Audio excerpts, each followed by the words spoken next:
Hey folks, today's episode is brought to you by one of our favorite sponsors. Of course, I'm talking about sunsetlakecbd.com. Use the code LEFTISBEST and you will get 20% off. 20% off what, you say? Well, they have all sorts of tinctures. They have CBD tinctures in different strengths and with melatonin. They have another one called... is it Sleepy Time or something like that? It is, I don't know what's in that, but it works. They also have CBD fudge and CBD coffee. They have smokables. They have keef. They have flour. They have pre-rolls.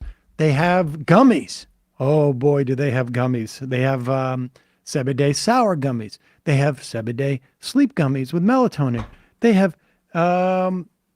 focus gummies with lion's mane and cordyceps and CBD. They have it with ashwagandha to help you relax. I'm not pronouncing that right, but I'm not even pronouncing CBD correctly either.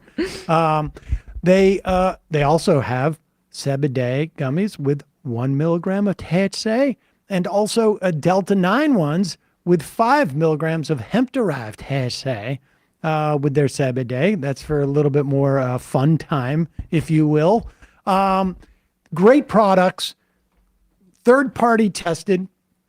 They use integrated pest management and do not use pesticides. Those don't always come together. They practice regenerative farming in conjunction with the University of Vermont because they're up in the Burlington area.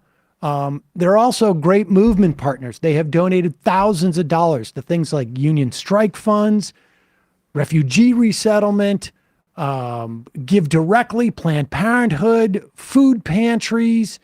They've done mutual aid with the floods they had up in Vermont last year. Carceral reform, great company, great product, great folks up there, mostly employee owned, and they never pay anything less than a $20 minimum wage. Left is best. 20% off. sunsetlakecbd.com. Check it out. And also, we should also be talking about that merch since we got a big plug the other day, but maybe we'll do that later in the program. It's speaking of the program, now's the program. The Majority Report with Sam Seder, where every day's casual Friday. That means Monday is casual Monday, Tuesday, casual Tuesday, Wednesday, casual hump day, Thursday, casual Thurs, that's what we call it, and Friday, casual Shabbat. The Majority Report with Sam Seder.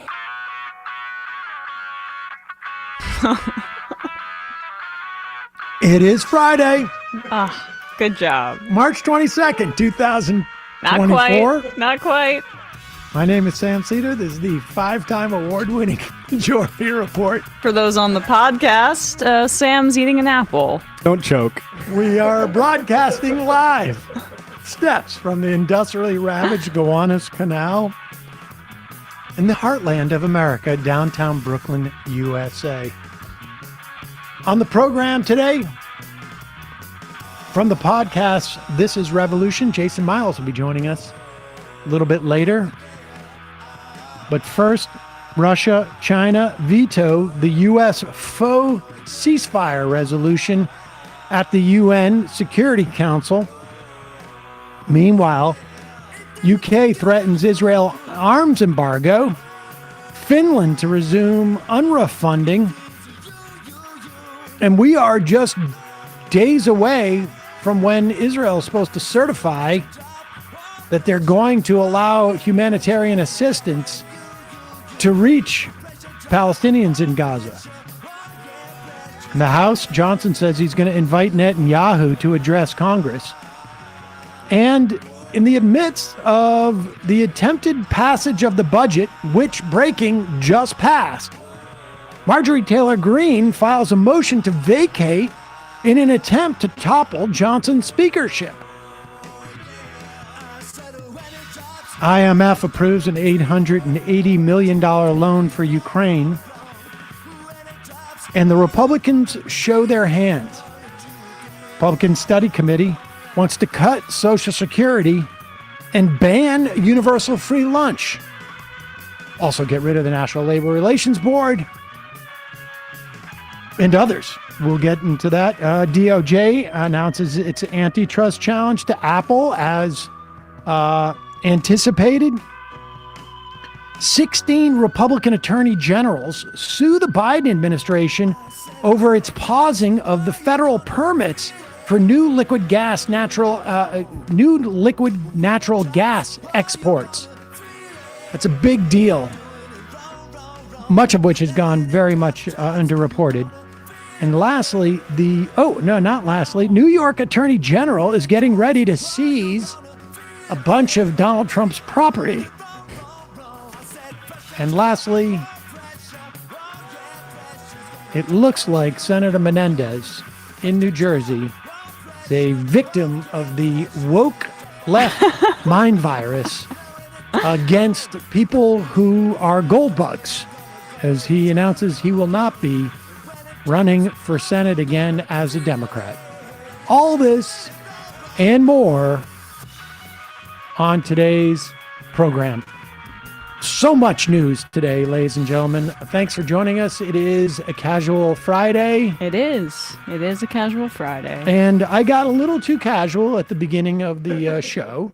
I tried at the last minute. I just couldn't help it. I had this apple here, and I couldn't manage to deny myself one more bite of the apple. It's an Evercrisp. I was about to ask, yeah. It's an Evercrisp. These are, I only eat local apples. And I say in the main. Okay. Which means I'll go to like a farmer's market or something like that. But they've been stored for, a while. So it's not like getting an Evercrisp in, October. Mm-hmm. But why is it false advertising then if it's an Evercrisp and it's not so much of ever? No, that's my point, is it's still pretty crisp, but it's not like getting it in October. So okay, so Evercrisp for some time. It's a crisp for a few months. Fascinating. Month crisp. It's more than, I think you really took this a little 6 further month than crisp. I wanted to go. I was just justifying eating an apple before. Almost choking and making your producer give you Heimlich, right? Exactly. Exactly. Everybody's looking like, oh my God, what's going to happen? Good thing that's in Bradley's contract. All right. So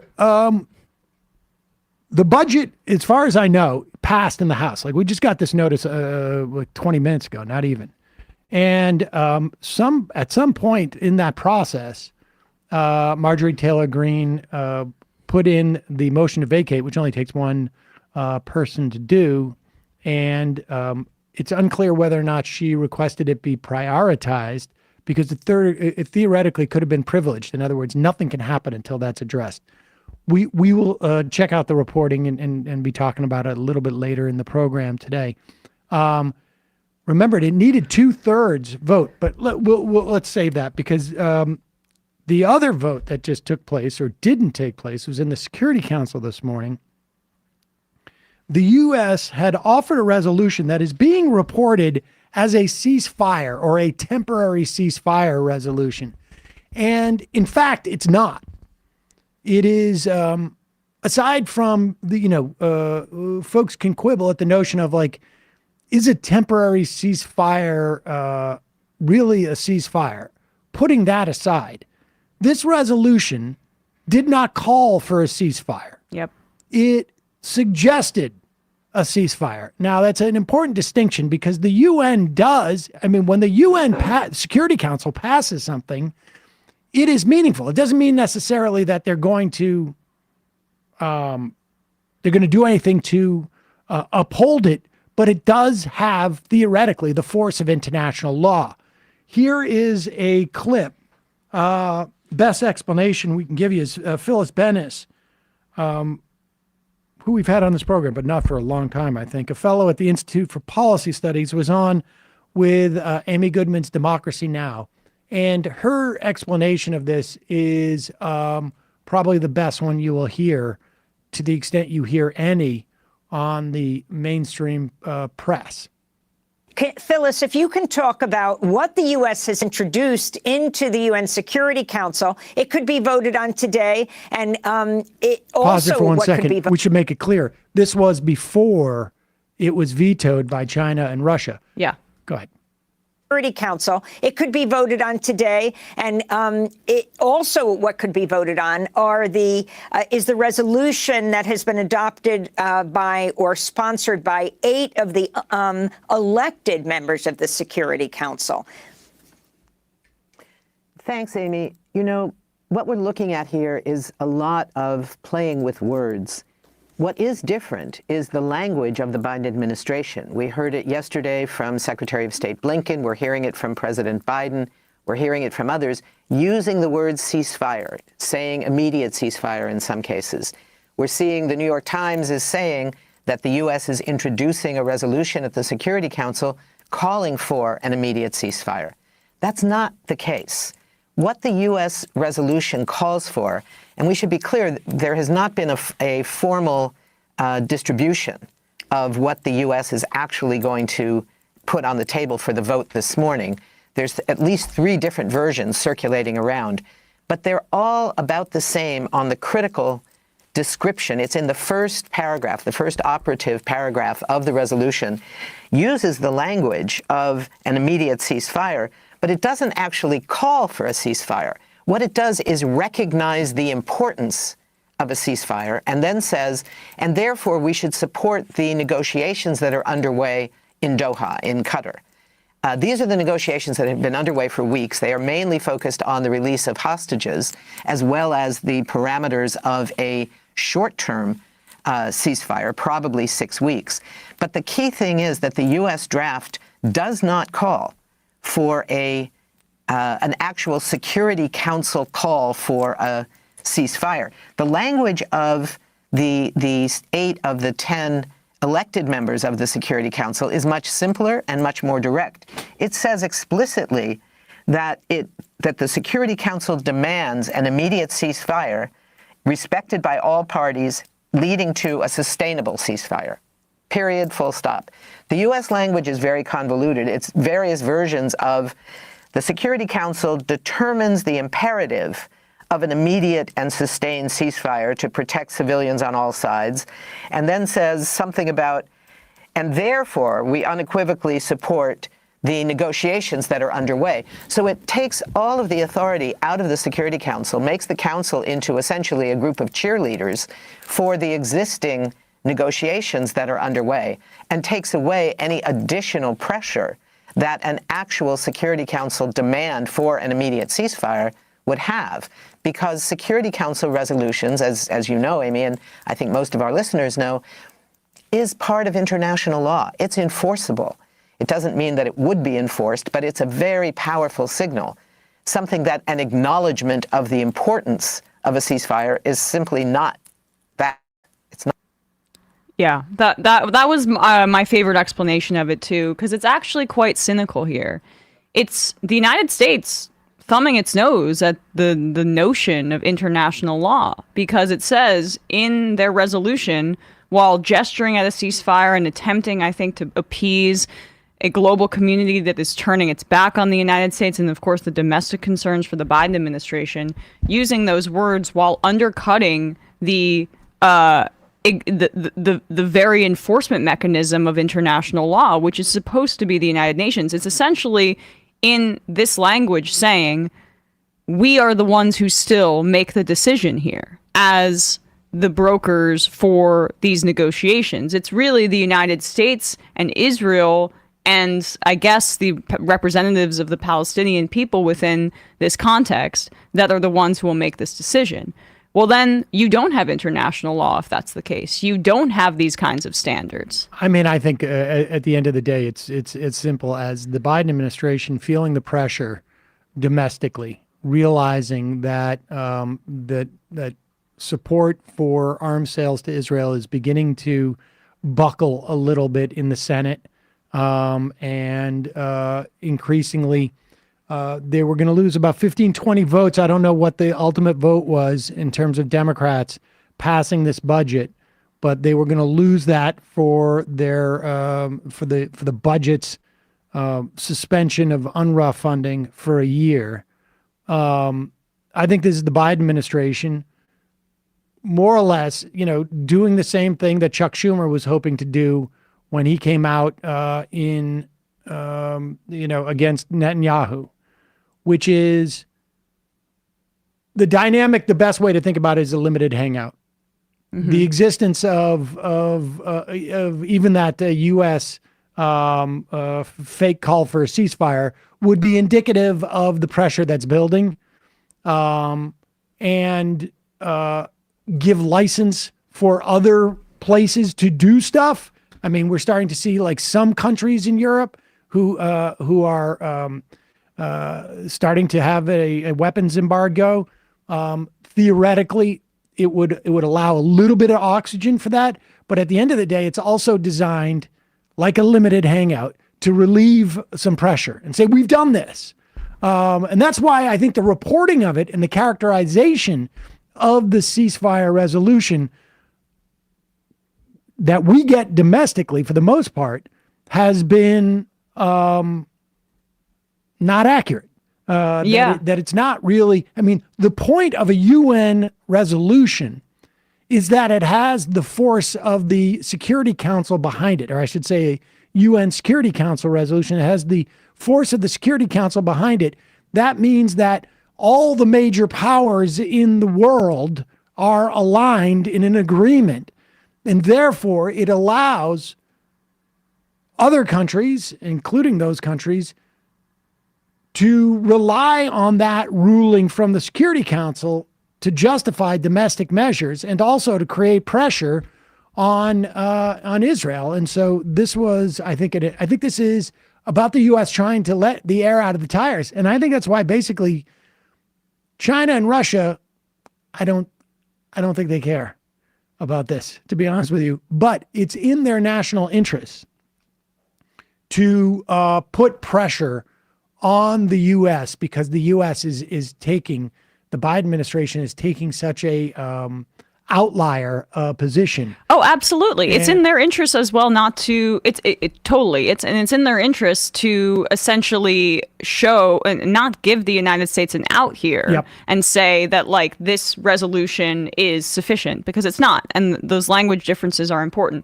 But, what I think, Phyllis said there at the beginning is also notable, that the language of the United States is changing. The press conference yesterday from Tony Blinken, when he said that 100% of people in Gaza are at the risk of famine at this point, and that aid must come through.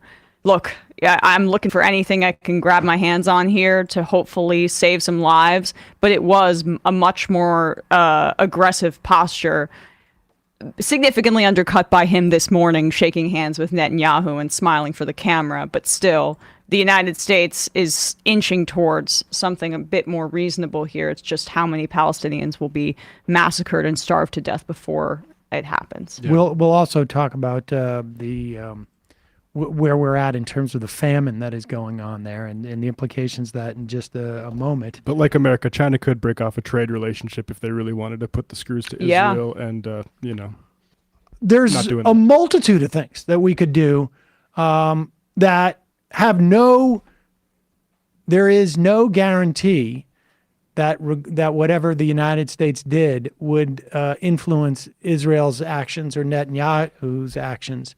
But if that was the standard for action, that you have a guarantee you're going to get the exact outcome you want, no one would do anything. I wouldn't speak into this microphone because there's no guarantee it's actually reaching YouTube. I mean, it's an absurd, that argument with all that leverage left on the table, the idea that this won't impact what they do anyways is just an absurd one. It's just absurd. I mean, honestly, it's absurd. We got a word from our sponsor before we return to some of the news, and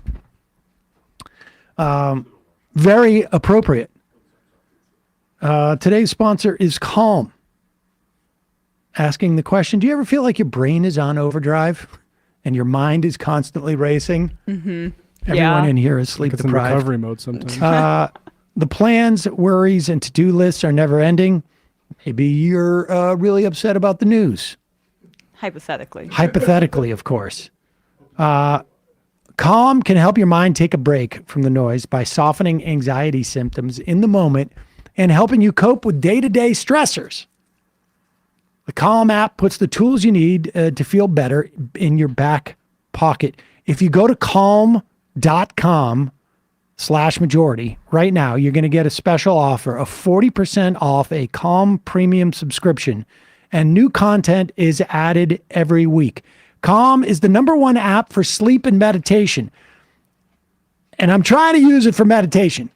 Right. I'm just like, I with meditation, it's hard for me because I'm like, well, I could meditate and feel less anxiety, or I could scroll through Twitter and feel more anxiety. Right. But I'll tell you what Calm does do for me. It is a big part of my sleep regimen.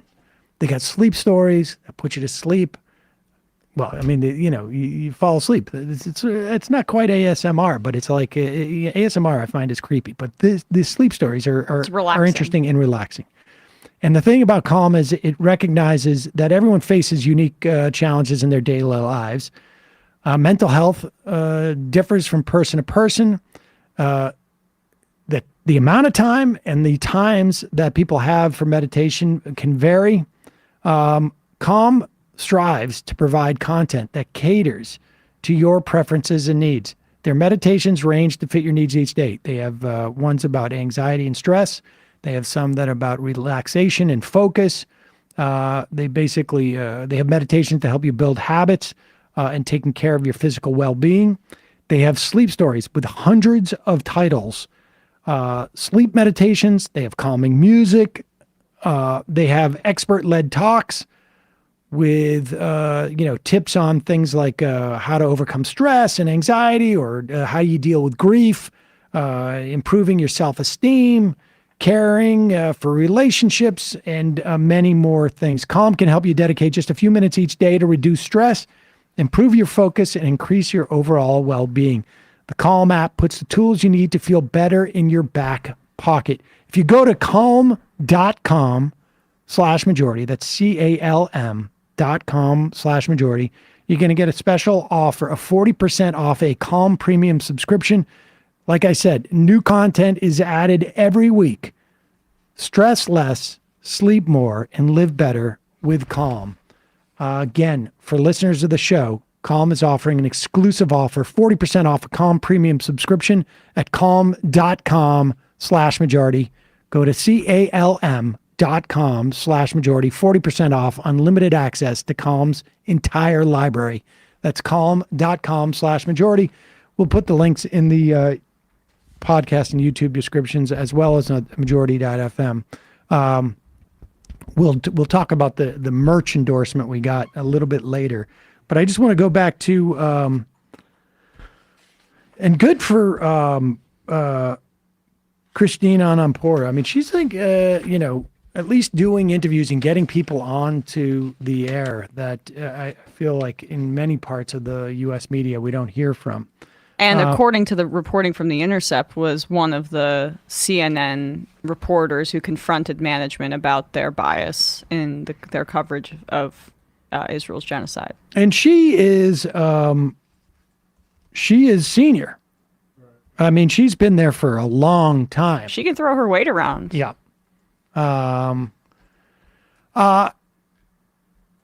This is, you'll recall, David Miliband was the foreign secretary for England. I think it was in the last couple of years, late aughts. Ed Miliband's brother, who was a labor leader for a while. Exactly. And he is now the president and CEO of the International Rescue Committee. Well, one hopes that, like, when you have like people this close to sort of like power, like in a major country, that maybe these words resonate a little bit more with some of those people. We'll see. But here he is Wednesday on CNN talking about the famine in Gaza? So, the WHO, you all, everybody is really trying to sound the alarm of what is, we can see by the pictures, this impending famine. Who do you blame for this? Well, first of all, let's just be absolutely clear that the threat of imminent famine described by the United Nations is not someone, an official in New York, writing a press release. The international phase classification system is a detailed, technocratic, quite small c, conservative look at the facts on the ground. They describe, as Secretary Blinken said, 1 million people at level 5, that is famine level. The rest of the population, level 4 is considered an emergency, level 3 a crisis. So 2.2 million people don't know where their next meal is coming from. And the million who are at risk of famine, imminent risk of famine, in level 5, represent the fastest degradation, the fastest acceleration of a hunger crisis that's ever been seen. Now, how do you explain that to get you to your question? This is about very straightforward decisions that are being made on the ground about the number of crossing points, about the number of trucks that are allowed to go through crossing points, about what aid, above all food aid, is allowed to go on the trucks that go across the crossing points, about the transit of trucks once they are inside Gaza, because you'll know a World Food Programme convoy was turned back in the middle of the night inside Gaza last week. So you've got a series of impediments, blockages, restrictions being put in place on lorries carrying the most basic humanitarian aid. And it's not getting through to the people who need it. That's why you're ending up in the situation where what are frankly fourth and fifth best alternatives, dropping aid from the sky, building a pier that's going to be online in another 6 weeks, that won't help the people at imminent risk of famine now. What they need is different decisions about crossing points, about truck numbers, about what goes in the trucks. So those decisions... We should be clear here. There's a couple of things to note. First off, the experts I've been reading basically say that, like, with a significant portion of the people, particularly in northern Gaza, the implications of this famine, even if aid was to reach them tomorrow, there are going to be lives, many, many lives lost. Many children who are going to suffer throughout their life as a function of this malnutrition, intense malnutrition at this age. The other thing that strikes me is never said the word Israel. When he's talking about all of these decisions in terms of border crossings, these decisions internally, we know who's making these decisions. This is Israel making these decisions. And they are decisions. And even though he is being too diplomatic, whatever reasons that is the case, he's saying there are decisions being made. And there is only one decision maker that is making decisions for every single one of those things he said, and it is Israel. Israel is deciding to stop the trucks internally in Gaza that are going with aid. Israel is the one who is stopping any aid entering into the country in any meaningful manner. Israel is the one who is preventing this aid from reaching people. It's Israel. Every one of those decisions that are causing this famine and starvation is Israel's decision to make. Because of the nature of this. And I think, just to reiterate for people that may be hearing this kind of thing for the first time or may not be familiar with the dynamics of Gaza. Gaza is and has been considered an open-air prison for decades. Israel controls their borders, land and sea. They control what comes in. They control what comes out. That's why they were able to shut off electricity, water, internet at the beginning. This is not a famine in a country that is sovereign. Gaza, Palestine isn't even a state. They don't have the ability that other nations might have as well. So, like, it's so man-made and so uniquely controlled by Israel that I just don't love. I mean, and look, he's doing great work, right? But we have to be clear about the language that we're using, to Sam's point. These are decisions made by the country that controls this population every part of their lives and has controlled every part of their lives for many years. And it was predictable in October that this is the direction this was going to go. And like we've spent months saying like, oh, maybe this actually is counterterrorism, what's happening in front of our eyes. And it hasn't been. It's been mass starvation, collective punishment. We will, I guess, I don't know if we'll, the bottom line is, I think like it remains to be seen now how, the two things to watch over the course of the next couple of days. One is if Blinken certifies that Israel is doing enough. I mean, it's laughable that he could do this with a straight face. But if Blinken certifies that Israel is doing enough in terms of providing humanitarian aid, and signs off on weapons sales, it will the things to watch are A, how that goes down, B, how folks like Chris Van Hollen and apparently there's about anywhere from like 8 to 19 senators, according to a piece in Haaretz, and we don't hear about this in the U.S. for whatever reason, who are at varying degrees talking about cutting off weapon sales to Israel.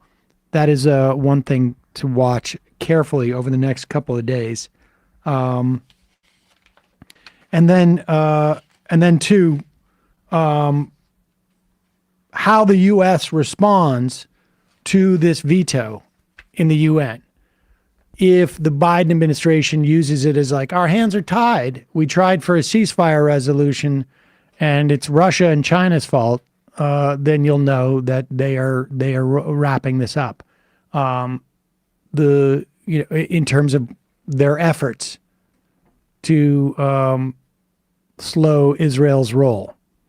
The idea that Chuck Schumer could call for a change in Netanyahu's administration in Israel. And then when Mike Johnson says, we're going to invite Netanyahu here, and Chuck Schumer says, well, that's fine. I checked with the Baileys and they'll be happy. Like, this is the problem with the Democrats, broadly speaking. They do not understand, or they're incapable of executing the idea that what they say should be taken seriously by anybody, because they don't take it seriously. Every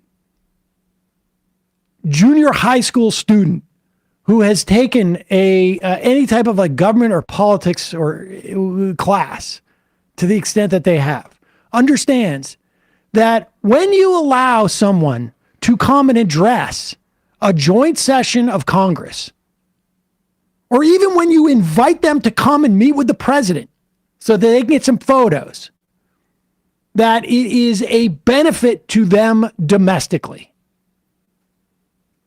When Netanyahu shows up here and is able to speak in front of both houses with an invite from the guy who said that he should be gone, the message that Israel gets is they didn't really mean it. Exactly. They didn't mean it.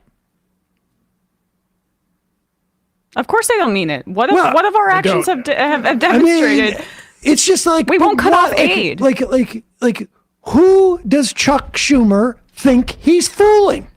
Like, what idiot is paying attention to this and going like, well, you got to give Chuck Schumer credit for calling out Netanyahu and also inviting him to come and speak and basically have one of the highest honors that is allowed to really just about, I don't know, how many joint sessions of Congress has a leader of a foreign country spoken to? I mean, over the past 2 decades. Well, I mean, Netanyahu was one of them. Yeah.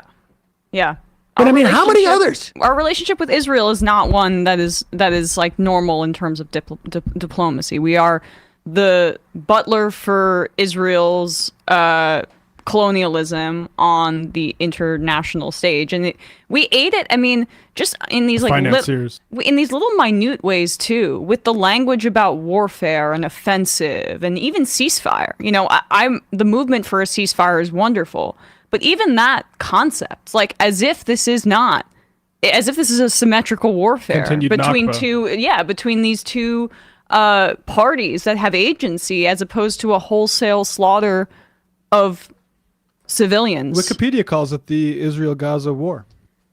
That's what I hear every time, and I want to pull my hair out because it's not a war. It never has been a war.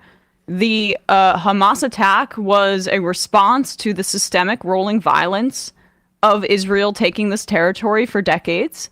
And then this reaction is their, dare I say, final solution.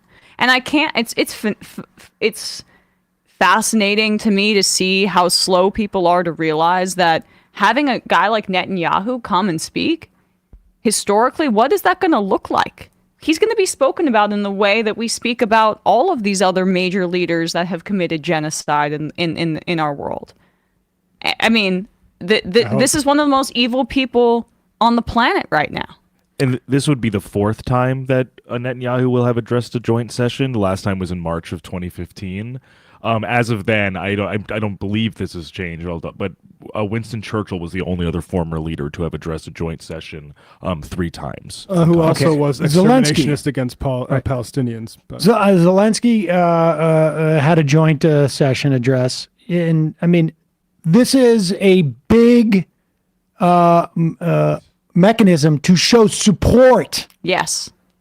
Yes. I mean, that's what it's about. Exactly. And it should be read as that. And all the hemming and hawing, until it actually shows a change happening in the world with regards to restraining Israel, it's trivia. Just one more point on this, but read that really quickly. Well, link in bio on the IM says Rutgers, I assume that means Reuters, is reporting the language as, quote, called for an immediate and sustained ceasefire lasting for roughly 6 weeks that would protect civilians and allow for the delivery of a humanitarian instance.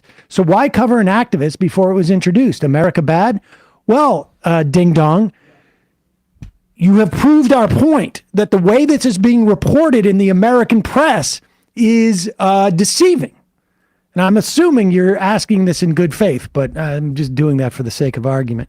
Yeah. The proposal backs the imperative, that's a quote, for an immediate and sustained ceasefire to protect all civilians on all sides.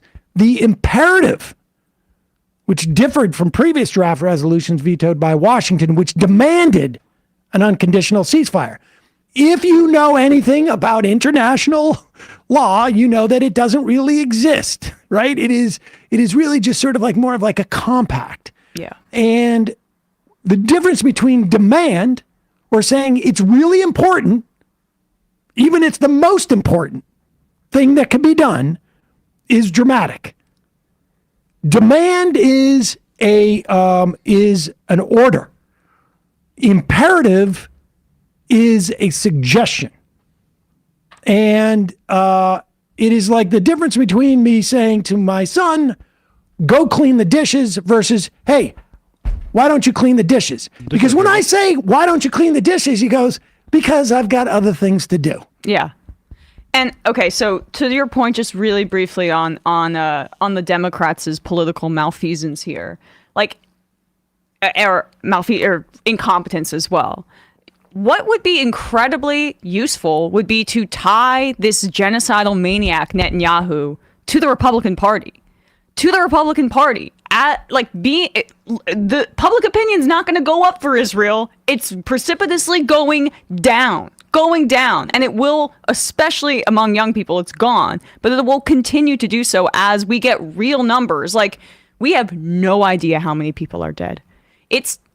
We have no idea. The numbers of 32,000 haven't been updated in weeks, and famine and starvation is rampant right now. 6-figure starving. Yes. So if you want to actually use this politically from an entirely cynical perspective, Mike Johnson and Mitch McConnell are gleeful, like, oh, it's so shameful that Schumer would say something like that. Please come speak to us. Please come speak to us, genocidal maniac who will be spoken about like Hitler of this time of the 21st century at one point. Come speak to us, please.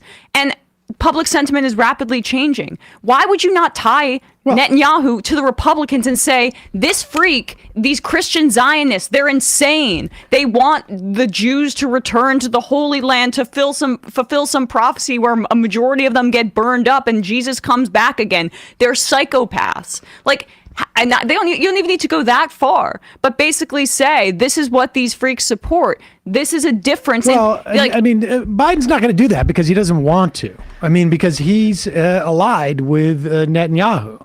So, like, the idea that it's, But Schumer, it's the incongruence of what Schumer did, too. It's the Schumer Democrats. thinks he's being, like, cute. That's all. He just thinks he's being cute. But the point is that, like, the audience for what Schumer said the other day is exactly the audience that will know that he okayed Netanyahu coming. I mean, we're not talking. I mean, the fact is that broadly speaking, even though we see these numbers, broadly speaking, this is not the numbers of people that they are suffering with. It is harming Biden with the youth vote, without a doubt, and it is definitely implicating the sort of enthusiasm of the people who are supposed to be going out and supporting them. But they think the administration, Schumer, who again has been one of the biggest supporters of Israel and in this country, at least within the context of the Democratic leadership, they think they can sort of like be cutesy with this, and that also has the impact of like saying like, oh, remember this? We telling you that that democracy is at stake in this administration, in this vote come fall. Well, it's not so problematic that we're not afraid to be cutesy about it. I mean, what they're doing. I don't care what your perspective is. If you are against Donald Trump, what they're doing is basically just trying to see how far out onto this sort of frozen pond they can walk. And they keep taking a step after step after step to see if they can take these little baby steps and don't know how thick the ice is. And at one point, and maybe it already has happened, they've fallen through and we don't even know yet. We're not going to know until the fall. All right, let's turn to what's going on in the House today. The government, a significant portion of the government is set to shut down tonight. And it was unclear whether the budget bill could pass. Again, reminder, there is a rider on this that defunds UNRWA for until 2025. The vote just took place a couple minutes ago. Democrats voted for the bill, 185, and we should also be clear that it was brought in via suspension of the rules because Mike Johnson can't get Republicans to vote in a majority for anything. So can't get it out of committee. He can't get it out of committee. Can't go through the regular process. That means that when you suspend the rules, it needs 2/3. Democrats voted for the bill, 185 in favor, 22 against. I think a lot of those 22, I don't know the specifics, but a significant portion of them are voting against it because of the UNRWA funding. Gutting. And 101 to 112 voted, Republicans voted for this bill. Let's get this clip. It's...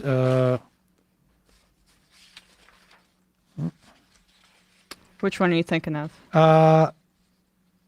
Here's Chip Roy explaining why he was not going to vote on Real America's Voice yesterday.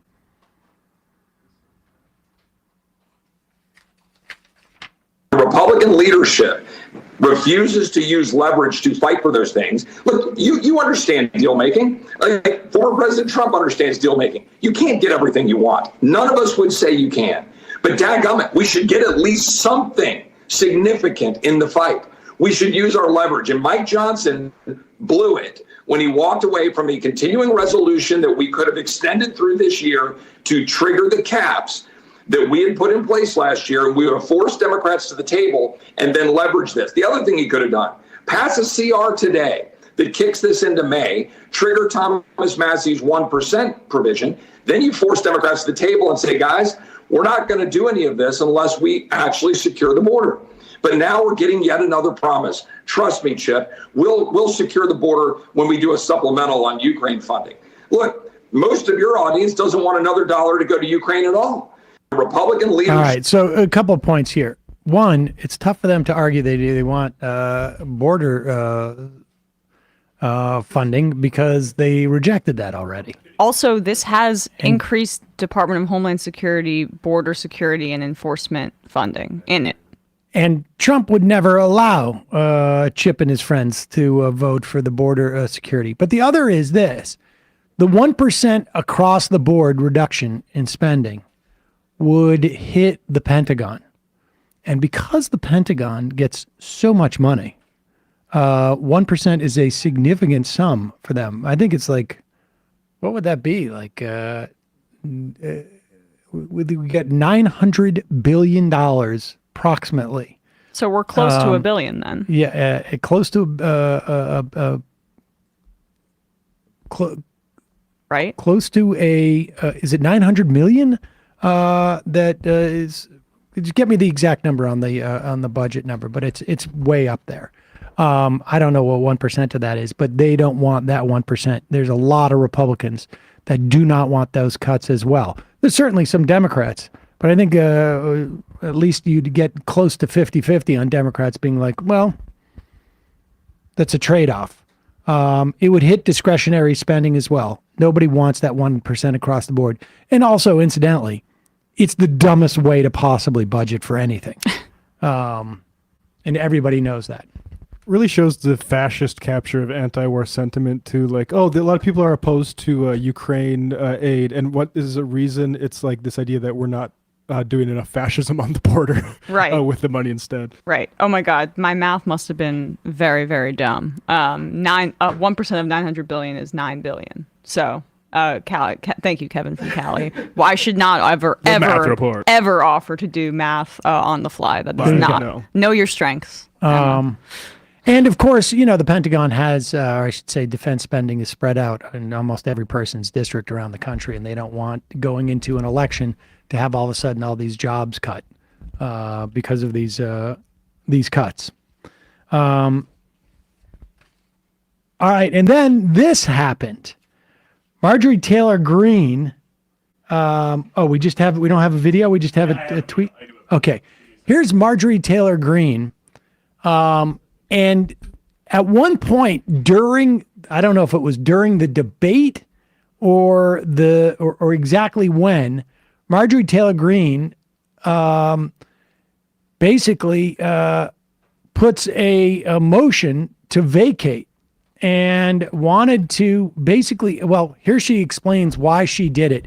And I will just say, put up this picture before we even roll it, and you can see why she did it. Oh, yes. Yeah, visual evidence here. This is, why did Marjorie Taylor Greene do this? Here is the, we don't even need to hear an explanation. Yeah, I want you to roll the video in a second, but just look at this picture with all the cameras around her, and now you know why Marjorie Taylor Greene did this. Actualized her dream. Exactly. This worked perfectly, is what she's about to say. No. She's saying she's warning Mike Johnson, but go. As with rules and promises to the American people that we would bring regular order back to Congress. Speaker Johnson has betrayed that by passing 3 CRs and then forcing us to pass or to vote on a 2-part omnibus, the second one being today. He also only gave us, I don't even know how, we had 1 day basically to read 1,012 pages, breaking the 72-hour rule. This is a betrayal of the American people. This is a betrayal of Republican voters. And the bill that we were forced to vote on forced Republicans to choose between funding to pay our soldiers and in doing so, funding late-term abortion. This bill was basically a dream and a wish list for Democrats and for the White House. It was completely led by Chuck Schumer, not our Republican Speaker of the House, not our conference, and we weren't even allowed to put amendments to the floor to have a chance to make changes to the bill. I filed the motion to vacate today, but it's more of a warning and a pink slip. I respect our conference. I paid all my dues to my conference. I'm a member in good standing, and I do not wish to inflict pain on our conference and to throw the House in chaos. But this is basically a warning, and it's time for us to go through the process, take our time, and find a new Speaker of the House that will stand with Republicans and our Republican majority instead of standing with the Democrats. So apparently, Jake Sherman says that on a motion to vacate, she would have had to go to the mic and call up the resolution. Then the leadership can delay the vote for 2 legislative days. That would put this until after recess, 2+ weeks from now. But she would have had to ask for privilege, and otherwise it's just something that, sits around. But she didn't do that, and she explains that there. So it was basically a symbolic motion of discontent from Mike Johnson. Didn't they just vote on it? Did you just send what is this 286 134 vote? That's the budget vote. Oh, that's the budget vote. Yeah. Oh, okay. So they didn't do. Okay. She didn't privilege this. So it's they haven't voted on it. And they will. And they may not. Like, the point is, she said this is a pink slip, right? And she would have to prioritize. Well, but the bottom line is, she said she was doing it as a warning shot. Well, what I don't understand. Yeah. Like, now he did exactly what you said he shouldn't do. But I got attention for it. That's exactly it. The warning is that yes. I'm going to continue to have people surround me with microphones until America gives up. And then I get 8 different news reporters from like 24 different news agencies can come to me this morning. and she'll get a bunch of campaign donations, by the way. That's part of what makes her an actual bigwig in the Republican Party, because she has a small dollar fundraising operation that is much more profitable. I think she's like number 2 or 3 in fundraising in the entire caucus. With McCarthy out, she might be 1, honestly. Yeah. But hey, I mean, look, the Republican voters are not Donald Trump. Just kidding, they're Marjorie Taylor Greene. All right, let's. We got a bunch of other news I want to get to as well before we get that. So, but as it stands now, it looks like the government is not going to shut down tonight. This bill will go to the Senate. They will pass it. But again, this UNRWA pause, moratorium in funding over the next really 12 months, more or less, is grotesque. And it's going to lead to the deaths of thousands, maybe more. We will update that in the coming days. In the meantime, I want to get to this Frank Luntz thing for a moment, and then we'll get into what the Republicans in there, because this is I'm enjoying this. Donald Trump owes a $450 million fine, which is probably closer to $500 million because he owes interest on it already. It ticks up every day, and he's getting good rates on interest, just going the wrong direction. Yeah, right. And here is Frank Luntz, the ethically and follically challenged Frank Luntz, who, reminder, was censured by, if you didn't know that there was a pollster association, well, they censured him years ago for his Newt Gingrich contract with America malfeasance. And here he is, pretending that somehow, and this is illustrative because this is what the Democrats worry about. If Donald Trump is actually held to account, that there'll be some type of blowback. This is one of the stupidest takes I've ever seen. But here he is, so-called pollster Frank Luntz. All right, Frank, the politics of this. Folks in the Biden campaign are already starting to refer to Donald Trump as broke Don, which is interesting. And then there is the possibility that the New York Attorney General, Letitia James, would start seizing assets, maybe even buildings. How do you think that would play? I want you to remember this moment, and don't forget it. If the New York Attorney General starts to take his homes away, starts to seize his assets. Pause it for it's 1 all gonna second. be I on just want to be clear. They are seizing right now. She is filed in Westchester County to take one of his golf courses away, and then like a undeveloped, I guess, another project that he's done, and they're going to start with that. So I want you to remember this moment. This is the moment that Frank Luntz just completely lied and made up a complete delusion that the American public is going to be outraged at this wealthy guy's golf club, private golf club, getting seized. It's funny. I was wondering if it was the golf club that I've driven past occasionally, and no, it's a different one. So he's got golf clubs to seize. They're all over the place. It's not the one by the bridge. No. Got it. Starts to take his homes away, starts to seize his assets. It's all going to be on camera. Pundits are going to sit there and scream about this. This man cannot be elected. You're going to create the greatest victimhood of 2024, and you're going to elect Donald Trump. If they take his stuff, he's going to say that this is proof that the federal government and the establishment and the swamp in Washington and all the politicians across the country and the attorneys generals and all of this, that this is a conspiracy to deny him the presidency. He's going to go up in the polls just like he went up every single time they indicted him. The indictment, let's not talk about whether it's justified or not, but it will prove the things that he's saying on the campaign trail, and he will go up, and it may just elect him president. Do not forget that. And I say this to the Attorney General right now. If you play politics on this, this is what the secretaries of state did in Colorado and what they did in, I believe it was Maine. His numbers went up in both states. I don't understand. I'm almost speechless in how pathetic the opposition to Trump has been and how completely misguided. And this is a perfect example of it. Okay. Here's the difference. She is an attorney general, and she brought this in front of a court. Now, here's the thing. You're arguing that Donald Trump is a lawbreaker. That's the argument. How do you prove that notion to the average voter? Do you do it by having there be no consequences for any of his actions? That doesn't make sense. If you've broken the law, we register. Again, this is like the theory that I've always had about like reaction shots in movies. How do you need to communicate to the audience some cue as to how they should react to a certain action that you have shown. And the cue for the audience to react is to show the person being punished. That is why perpetrators cover their heads when they are on a perp walk. That is why people don't want to generally, release the footage of them going to prison.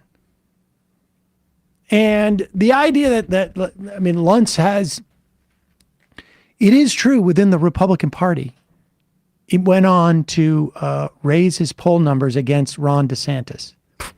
But there's no evidence it raises his poll standings against why would against it be that. In general. Why would it be appropriate for a district attorney to even calculate that? The attorney general should not be considering politics. They shouldn't be saying, "Oh, the polls in these other states went up, so I guess I need to not." Of press. course, like, that's of insane. course. Well, of course. it's political because That would make it political if they have an eye on the polls. 100%. You know what? Tish. You know where her allegiance lies, if you know what I mean. Tish James. I didn't know that was a toupee of his. That's. Oh my God. Are you kidding? No, I mean, I guess I just never considered someone who had that much money wouldn't have just like sprung for a transplant or something. But anyway, it'll be very, very satisfying if his properties begin to get seized. And the idea the bald that eagle people will are die, going to feel bad. Oh my gosh. Yeah. He no longer controls the thing. We should say that today, his completely fraudulent valuation for the going public of Truth Social and Trump media at something like $3 billion. The operation has revenue of $1 million. Where did they get that valuation? Well, this is the thing Out of about their value. ass. You can make up your valuation. That's what they do all the time. There's some standards that people will base it off of, and it's just an argument. Kevin O'Leary would say that calling that into question would be hampering, business, because no one's doing anything wrong. It's a victimless crime when you evaluate your worthless company at whatever. But the point about, you're going to be reading that Trump has something like $3 billion worth of stock value in the Truth Social. The problem is that no one believes that the stock is worth that. Yeah. People want to buy it. People definitely want to buy this valuation. Well, my personal the blog. problem that he's going to have is he's going to say to a bank, I'll put up $2.5 billion worth of this stock for you to loan me 450 or whatever, 500 million. And the bank's going to go, dude, your stock's not worth that. Yeah. Like Right. I would say your stock is worth probably like $30 million maybe. And that's really just more like your gold sneakers. Is that like, or his gold toilet, which when it gets seized, no, it but will my be the point- worst day in My America. point is like, Yeah. it might be fun to own the stock in the same way. It's like, I got a Trump NFT. I got a Coke. I got one of those Coca-Cola cans from Yeah. when they rolled out new Coke. It's just like a collector's item. But it ain't worth. No bank is gonna say, "Okay, we'll take this." I mean, it would be. Is he trying to dupe people into actually like investing before they, go public with Truth Social? I think the idea is that he wants to use the stock as collateral for this loan. It's not going to work. And here is Donald Trump's attorney. What's her first name? Alina Habba. Alina Habba. Who went to my high school. 10 years ahead of me, but and- rough for Kent Place School for Girls. Here is the question as to like where Trump is going to be getting this money. And he won't, folks. He really won't. I think we're going to see seizures start next week, but we'll see. Is there any effort on the part of your team to secure this money through another country, Saudi Arabia or Russia, as Joy Behar seems to think? Well, there's rules and regulations that are public. I can't speak about strategy that require certain things, and we have to follow those rules. Like I said, this is manifest injustice. It is impossible. It's an impossibility. I believe they knew that. I think that's why mid-trial, frankly, they changed their ask from $250 million to the ridiculous amount of money that they've asked for. I think everything is done intentionally. I do not doubt that the witch hunt, that the election interference goal is what was ringing steady and loudly and true throughout all these trials, frankly. And we're seeing it. It's the demise of our country, not the demise of Trump. So we'll handle it as we always have and keep our heads up and keep working hard. There you go. The idea, and I see some even leftists say like the Democrats are going the wrong way about this. Again, like it's completely inappropriate for people to look at polls like that. But this is what happens when a criminal runs for high office and makes a bunch of enemies. Like this is really not surprising. If you know anything about Trump before he was in politics, like it's a liability. Yeah, it becomes more of a liability once you take political power. That's why a lot of really rich, powerful people don't get involved in politics. I mean, remember when Nancy Pelosi was making that argument about Bush with Iraq, right? Which is essentially like, we can't hold him accountable, right? Because they were afraid, if I'm not mistaken, weren't they afraid of the political blowback? Well, I think they were afraid of the idea of impeachment would in some way empower him. I mean, But that's insane. That's an insane way to think about things. And it's these are people who grew up and their mentors all basically said, like, it really hurt with Nixon. Nixon, the Republicans came roaring back. It helped Clinton. That's the point. Getting impeached helped Clinton, and that's what they're afraid of. Oh, right. Yeah. I mean, that's what they're afraid of. I guess that's true. But that's because it was bullshit. Well, I think It's the American irrelevant whether public it helps or not for like this legal sort of true. consideration. Of course. You have to hold people to account. You have to do it. And certainly you have to do it if you're saying that they broke the law. It's obvious to everybody that they break the law. Yeah. All right. Don't fly too close to the sun. It's a little thing called Icarus. Okay, Trump? We've got I got a lot more stuff to get to. We want to get through this Republican study committed budget proposal. Worst case scenario, we get to it on Tuesday, because we also, Candace Owens is no longer with the Daily Wire, so that's also big news. Yeah. Let's take a quick break and want to bring in. Do we have Jason? Okay. We're going to take a quick break, and we'll be back with Jason Myles from This Is Revolution.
We are back. Sam Seder, Emma Vigland on the Majority Report. Want to welcome back to the program Jason Myles from This Is Revolution, and also Sublation Magazine. Sublation, and don't forget Damage Magazine as well. I also write and Damage Magazine.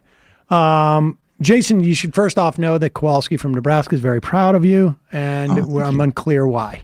But he says it would be helpful knowing coming from him. All right, let's talk about your piece here. You quoted John Bon Jovi. I did. Never thought I would do that in my life. There you go. Not a Bon Jovi fan at all. What prompted you to quote John Bon Jovi? I try to write my pieces around music titles, and I was thinking about the Talking Heads. And I wanted to call the piece Same As It Ever Was, but I didn't want to necessarily start it with that quote. And I was making a playlist of 80s glam metal for no good reason. And some Bon Jovi stuff kind of showed up there. And I was thinking about that song, Wanted Dead or Alive, with that line. And I was like, you know what? I'm going to start the piece off with the most ridiculous thing ever. And I did it. People it's all the same. Only the names will change every day. It seems we're wasting away. Mm-hmm. Waste in away. Waste in. Yeah. What has not changed, and what do we think what do we think has changed? So I'll try to be as brief as possible. I live in Mexico, but my children live in the United States in the San Francisco Bay Area, where I'm from. And I drive up as often as possible to see them and to see family.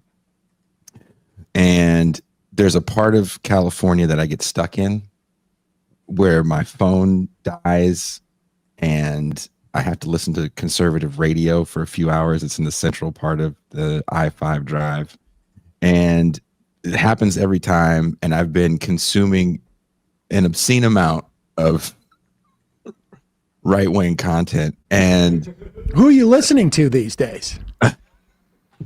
What's in rotation? There's two shows. So, oh God, I'm so mad at all of you people on the screen. So there's either a religious right-wing show, the national right-wing show, and I forget that guy's name, Mark Levin. Mark Levin. Hey, dummy, get off this air. That guy? Beautiful sounding voice. I can see why you like to subject yourself to it. Oh my God, it is so bad. And then there's the local right wingers on this. So there's no diversity of thought whatsoever. It's just it's format purity is what it's called. Is that what it's called? Format purity? Well, format purity lasts from about Bakersfield to the edge of Fresno County when you're hitting almost the outskirts of the Bay Area, the kind of hinterlands, as we would call it, of the Bay Area. And then that's when, my phone's finally charged and maybe I can get a friend on the phone or something. But there were just some portrayals that these guys had, definitely of crime and of immigration, that I felt were not honest. And they always lack context. And what's the same is that on a bipartisan level, Democrats and Republicans are not the biggest fans of open borders. And I live near the border and I get to see what it looks like. And it definitely doesn't look like the way it's described in right-wing media. And I also felt like I don't know if the left has a proper response other than this kind of a generic liberal response to immigration and crime as well. And I felt like these two things that were victories in 2020 for the Democratic Party were now being used as failures in 2024. Failures by, okay, well, in what way were they victories for the Democratic Party? Well, and then let's talk about how they're being used as failures. You want to go with immigration, start off with that? Sure. If you think about Trump's very, very strict Remain policy, the first thing we started to see in 2018 was those pens that were built and just shoving kids in there, right? We're gonna systematically separate children from whatever adult they're with. We're gonna throw them in these pens. And you make the point in the piece that the Obama administration did this, but they only did it in instances where there was some significant evidence that the adult the children had come in with was, let's say, was committing a crime beyond crossing the border without documentation, was bringing in drugs or wasn't the parent, that type of thing. Yeah. Which happens. What the Trump administration did is they said anybody who comes across with kids is necessarily violating the law. Therefore, we separate them. And so it was on a whole different level process. It was disgusting. But what you saw in that moment was a few things that happened. Number one, people saw children suffering or even heard children suffering, right? When these news stories came out. And I remember I worked a music festival in El Paso, Texas. Neon Desert is what it's called. And I remember I came there right before that, or right around the time that stuff was happening. And there was throngs of volunteers, giving blankets, trying to help with the kids. People really wanted to get involved because it's a horrible thing to see children suffering. I mean, when you see these kids getting pulled from their parents, it's a horrible thing to see, right? Much like what you guys are talking about with Israel and Gaza, right? There's been a shift in the way people understand that, mainly because you see images of dead children, crying parents. No one wants to see that. I run into conservative people all the time that say things like, this is too much. So the messaging changed, the way people were interpreting it changed, and everybody wanted a better policy, and Trump was the bad guy. Trump has also made himself really easy to hate when it came to immigration. So even though the Trump regime tried to paint this as these caravans of people, at one point in time, you even had Geraldo Rivera talking about, hey, these caravans aren't caravans of terrorists. These are people that are making 1,000-mile journeys, to get away from something. And you have to think about that for a second. What are you getting away from that you're wanting to walk in a jungle? I get scared to walk, and if my water is out here, which happens often, I'm not walking on the other side of my house to flip on the well power because I don't know what crazy scorpion or snake is going to jump out.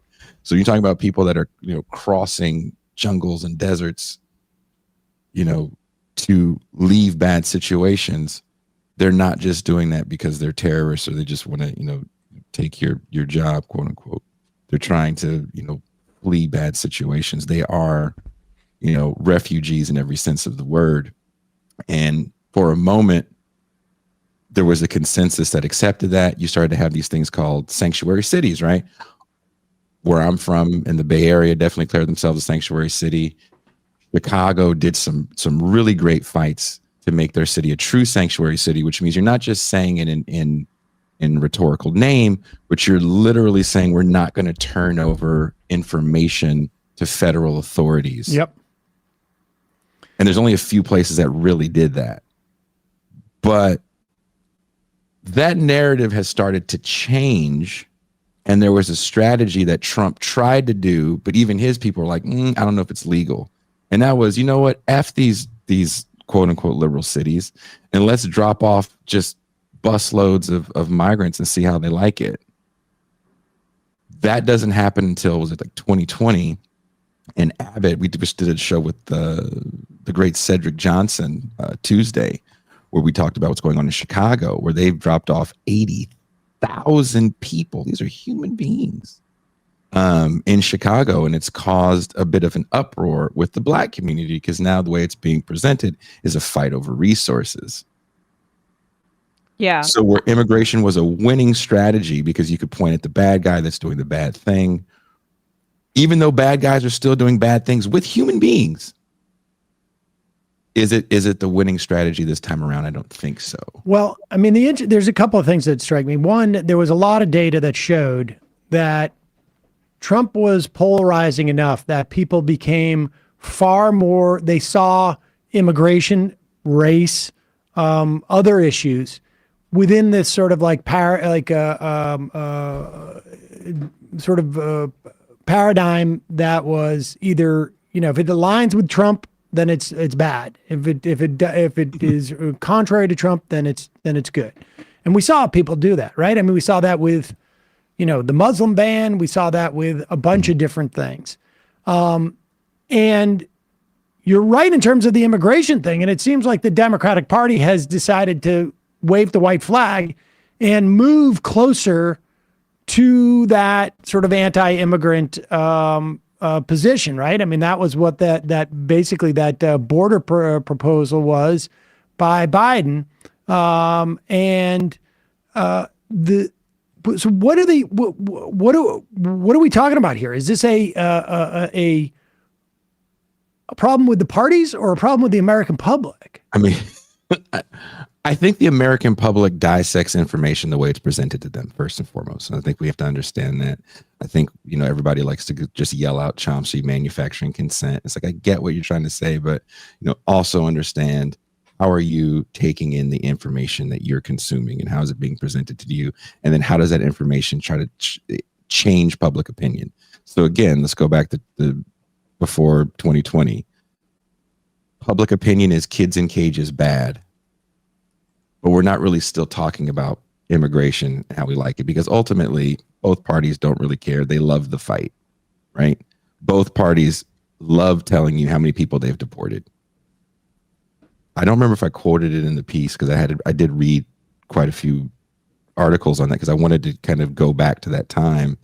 and read what people were saying. But, you know, the Obama administration had no problem bragging about the amount of people that they were deporting. No, he would say they would do this. In fact, that was an explicit strategy. They thought that if they could show record deportations, that they could get DACA and DAPA and do a comprehensive immigration bill. And you know, it's the same argument that supposedly, I don't know if Biden's making it with sincerity. Like, if I really cozy up to Netanyahu, he'll listen to me when I say, please don't kill as many children. And that, of course, is absurd.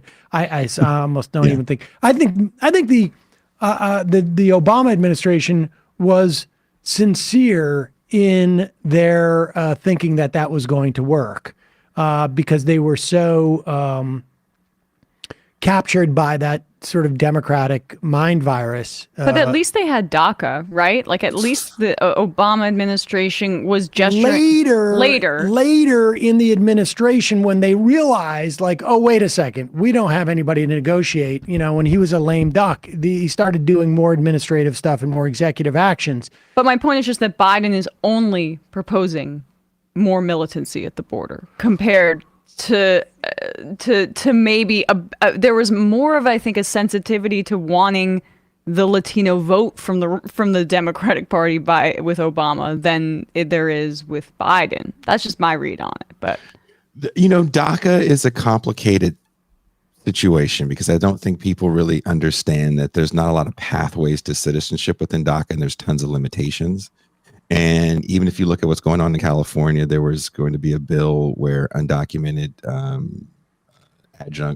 students could get jobs, and then that changed. So, well, let's be clear here. Yeah. DACA is an executive action that is taken. When I say DACA, it was Obama that basically created DACA, which is we're just going to delay. We're going to delay deportation so long that, folks, we have downgraded it and you're safe. And then Trump was going to reverse that. Biden has reinstated it. But the idea was that we were going to get a legislative version, which would have provided anybody who came in those circumstances, not that we're taking discretion on applying the law, you know, the deportation, actions against you, but rather you're here and you're a citizen. It was a way to, right. It's you're here. You can't vote. You don't have a lot of rights. You can't get a lot of services. Right now, DACA is that way. But the idea, the legislative fix was to basically say, we're going to make you citizens. And you had to qualify for it. So it was only certain people that could qualify for it. It was a very democratic PMC program. I'm not heralding the program. It's completely. I mean, my point was just that the to your point, Jason, from there. We've backslid. Well, what I wanted to say though about the whole same as it ever was is what the Obamas of the world do is I'll signal to you that I'm on your side, but I'm winking to across the aisle that I'm still doing the job of deporting these people. And there's such a barrier for citizenship. Yeah. Now you have a captured labor force. Yes, that's exactly it, Jason. We've talked about, it's kind of prescient that you're on today, because yesterday on the show, I had John Washington, who wrote the book, The Case for Open Borders, on the program. Yeah. And it's a really good book. And it's just like reimagining our conversations about the border. We keep hearing about this crisis on the border. But the way that our borders have been constructed over the past 50, 60 years is a fairly new phenomenon, right? I mean, and we're seeing this across Europe as well, with Giorgia Meloni defunding the organizations that save migrants from drowning in the sea. This is kind of the new frontier, in my view, of fascism, of this border militance. And as migration continues to increase due to political realities, and then also there will be some climate migration as well, this is only going to get worse. And to your point, Biden, and Sam and I have talked about this at length, Biden has done absolutely nothing, and he's actually done active harm to to imagining a future and to reorienting the conversation, because liberals are now talking about there's a crisis at the border, we got to do something about it, as opposed to it's like, no, our existing systems are in crisis because they're deeply, deeply immoral and ineffective. And what happens, though, to the conversation when it's presented to the public at one point is there's a crisis at the border because they're locking up children in cages and they're separating from their parents. Oh, my God, I can't wait to go help. And then it turns into, well, there's some pretty bad hombres crossing the border. And it's not just, from the right-wing radio, it's like it's not just Latinos, it's people from Afghanistan and the Chinese. And I'm like, I don't know where these people are coming from. Well, there is, in fact, there is a piece in the New York Times right now. Some reporters have gone down there to talk to people who have gone to the Darien Gap, to right-wing, people, I don't recognize their names, but they are, right, yeah, this is it. Right-wing, Laura Loomer. That's Laura Loomer. Oh, that is Laura Loomer. They're going down and they're shooting a video down there to see. And there are, one of the ways that people migrate without documentation into this country, if they're coming from, not from Central America or Latin America, is to fly there. To get a cheap flight and then to hope to cross that way. And we, there are Chinese, there are Afghanistan, there are people from all around the world. The other half of undocumented in this country have just overstayed a visa, flown in with papers and stayed, longer than they should have.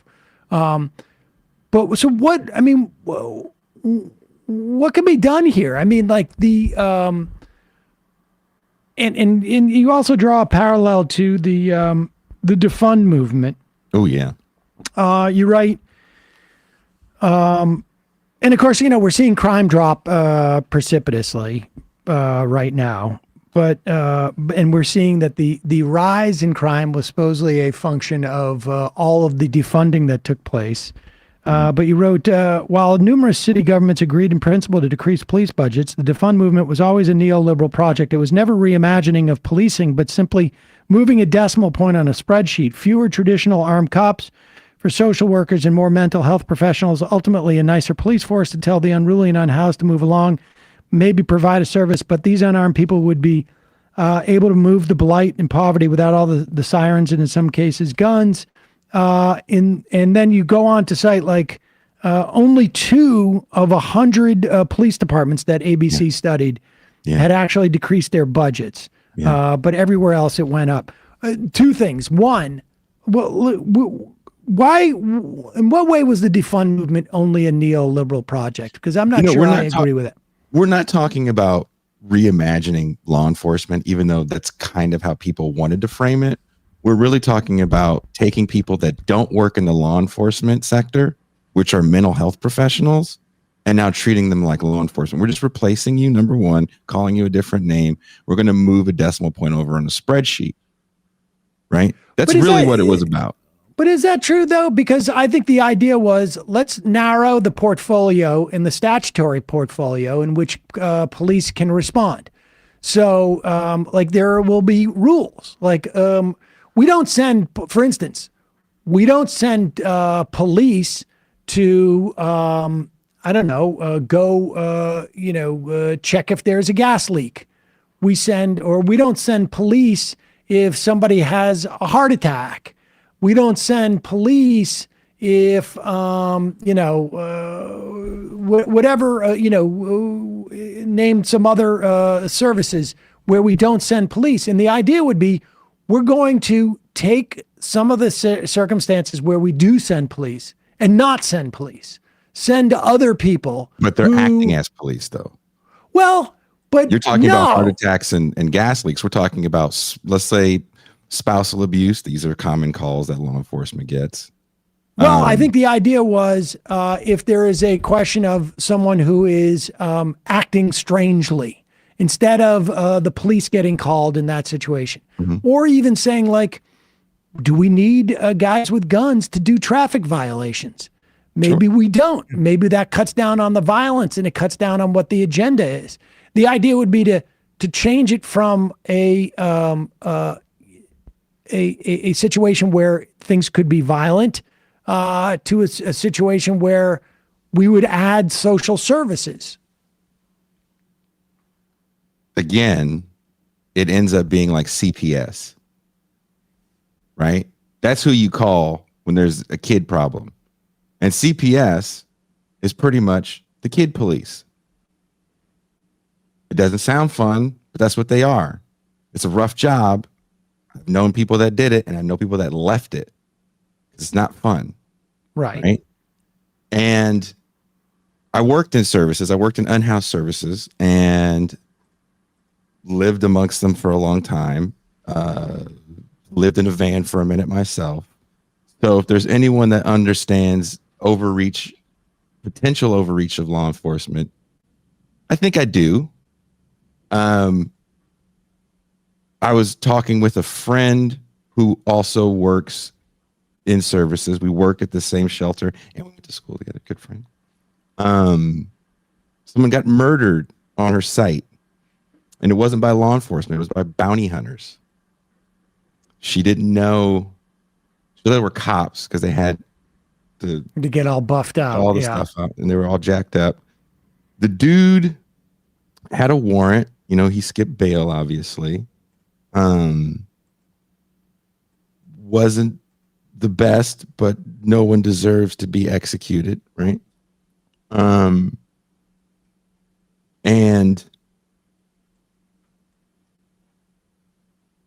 it's a fucked up situation in certain environments. Right. And as someone that's worked in an environment where you go, I don't want to call the cops. This person has a team of mental health professionals. That's a thing that existed before people were even gave a damn about a hashtag. Right. And I remember a Friday, there was a woman who was being unruly, and there's rules. You have security on site. Security is not allowed to touch anybody. Seems really pointless. Their job is to observe and call the cops if need be. And this woman was a smaller woman, but she had a knife and she was threatening some people and she had kicked somebody's dog. And I was trying to de-escalate the situation, which is a wonderful word people love to use. But until you're really in a situation where it's like, I have to literally remove you from, I have to hold you or push you or something. And, you know, we can lose our jobs for that. We can get in a lot of trouble for that. And I'm not making a lot of money, right? And I call the team that was supposed to respond to this woman. And it was 4 something on a Friday. And the team was already really young. It was really, really young people. And the person on the phone, the dispatcher, was like, you said she has a knife? I was like, yeah, I'll call the cops. I was like, but I don't want to call the cops. He's like, right, dude, we're not coming. It's 4 something on a Friday. We're not coming. Oh, Jesus. Now, I'm not saying all resources act that way, because in a perfect world, not even in a perfect world, the world we want is the world where there can be a team of professionals that can come help that situation. Right. That don't have guns, right? That being said, it ended up getting de-escalated because another woman that I was friends with in the shelter, who was kind of an OG, was able to take the woman aside. And it was a horrible situation. The woman was getting beat by the dude who got her into the shelter in the first place. So the only place that she had to stay was with a dude that was already beating her ass and pimping her out. You know, it's everything about it is ugly. But it's reality, and we have to figure out how we want to deal with it. And but but as a system, like, you know, what is the way that you deal with that? I mean, as a systematic response, like, fortunately you're there. Yeah. You're calling and saying, like, I don't want to call the cops. Yeah. But some other guy who makes that same call will be like, yeah, actually, I called the cops first. I didn't even call them. Like, but as a system, Like what? Like what? And that, you know what, Sam? That happened more often than not, actually, where people called the cops the moment something happened. I remember there was one moment where there was a couple, and the boyfriend he was a very large dude, but he was really quiet. But apparently, when he would get into their room, he was super violent, and we didn't know about it. And you only have 5 or 6 counselors in this building. Was an old hotel, so it had like 350 people in it. So imagine you got like 6 counselors and a small handful of us to handle 350 people with 350 problems. And this young man, who was actually, the sad part was he was kind of cool. He would just go in the room and get tweaked out and just beat holes in the wall around her. He'd hit her, and she finally gathered the courage, because we would never see her. She finally gathered the courage, and she was shaking. And she comes down, excuse me if I get a little emotional. She comes down and she goes, "I need you to remove, my guy." And we're like, "Okay, what's going on?" She's like, "He hit me, and I want you to call the police." Okay. We call the police. Police always come in, ask you what the situation is. They very calmly took dude out. Now, I can sit here for the next hour and tell you guys stories about dudes that came in, beat the hell out of somebody, back and forth and back and forth. You had to remove people. You didn't want to remove people. I'm not saying this to say get rid of these things. I'm not saying this to say that we need more police. And if that's what you gather from it, that's a really oversimplification. And you're not really listening. These are the uncomfortable things that get under your fingernails. These are the uncomfortable conversations that we have to have truly about these these things, because hashtags are simple. No, I get that. I mean, I get that. I'm still not like 100% sure. I have a sense of like, what is... what do you... I would love to see, whenever we would get people that would come in there that were like, quote unquote, lefty, because when you work in services, you work with all kind of people, Right. And most people are apolitical at best. And most people that would identify as something that we would they would leave in like a couple weeks, because you're the enemy to the people you're trying to help. Sure. So what's your vision for how community investment could look better? I think first of all, we have to understand that it's going to be ugly. Eggs have to be broken to make the omelet. It's going to get ugly, and you can't throw the baby out. It means you can't throw the baby out with the bathwater. Like you're going to have places like the situation where my friend works, where it's a housing unit I forget how many people it houses, but it's probably going to be violent there for a while before it gets better. And that's the hard part, to try to get to people. Like, this might be ugly. This isn't a simple solution. You don't give somebody a house and they go thanks, and then they just stop doing the shit that got them homeless in the first place. Right. Okay. I mean, not everybody wants to accept services. Number one. Right. Do you want to be a society that forces services on people? There's a law that just passed in California, right? Proposition 1, much like what you guys have in New York, where you're kind of forcing people that are mentally ill into treatment. Is that what we want to do? No. I don't think people, when they talk about guaranteed housing, thinks it's going to solve all the horror that you're describing. I mean, I think your point is... I believe people really believe that. Who? Most people on the street that vote really believe that. That's why people vote for these measures. What measures? The hard part is to say that it's going to get ugly for a little bit before it gets better, because this is generational trauma people are dealing with. And how many people do you have working in these environments that can help people adequately? Well, isn't that that's I thought what the point is. You cut the police budget, and so instead of there being 6 people working in that facility, there's 12 or there's 18. Or these facilities aren't run by the state, Sam. These are nonprofits. Well, but these nonprofits are all getting, I mean, it's more often than not, nonprofits get, NGOs will get their funding from municipalities a lot of times to provide these services, and these are the grants. And this is where, I mean, that's where theoretically some of that funding will go. I mean, we have the budget of the police department in this city is massive. It's really, I mean, that's basically what the city does. It runs a police department, on a dollar basis. And the question is, are there areas where you can begin to address some of these problems?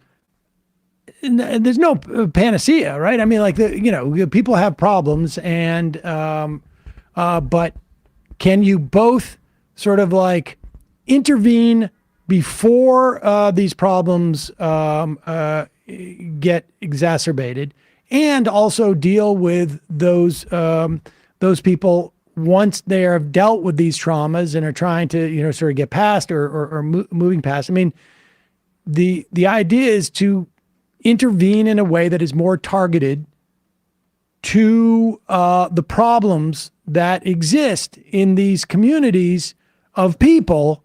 And you have to have people that, as opposed to the police department, which is we're a hammer, everything's a nail. Yeah. Some instances it's a screw. In some instances it's a whatever. I mean, isn't that the idea? Again, I guess the question is, like, we're talking about facilities and building these facilities. And are you going to take police budgets and then build facilities? Are you talking about you're taking police budgets and we're going to have less mobile tanks, right? And less Kevlar vests, and we're going to hire more mental health professionals, quote unquote. But what are those mental health professionals responding to, right? We're not talking about people that are, I am your counselor, I'm this person that you're going to talk to for the next 5 years. We're talking about, I'm the guy that's going to come here to tell you to move along in a nice way.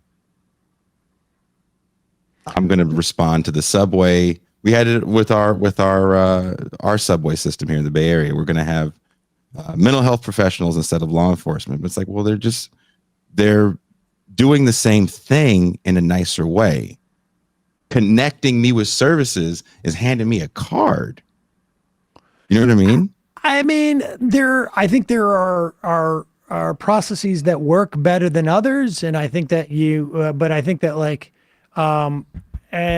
I think that it doesn't necessarily in any way mean that this is going to solve the problem without we need to build more housing, we need to build more facilities, or what. I mean, you need to have caps on rent first and foremost. Sure. We both live in sure. ridiculously expensive cities, and when I said that, everybody's head nodded. That changes the whole conversation about housing when you say something like that. Of course, first and foremost, right? And when you work in these facilities every day, I loved the people. I love the present tense, the people that not only that I work with, my coworkers, but the people that I helped on a daily basis.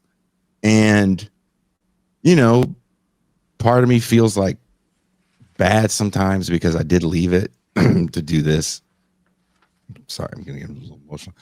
But,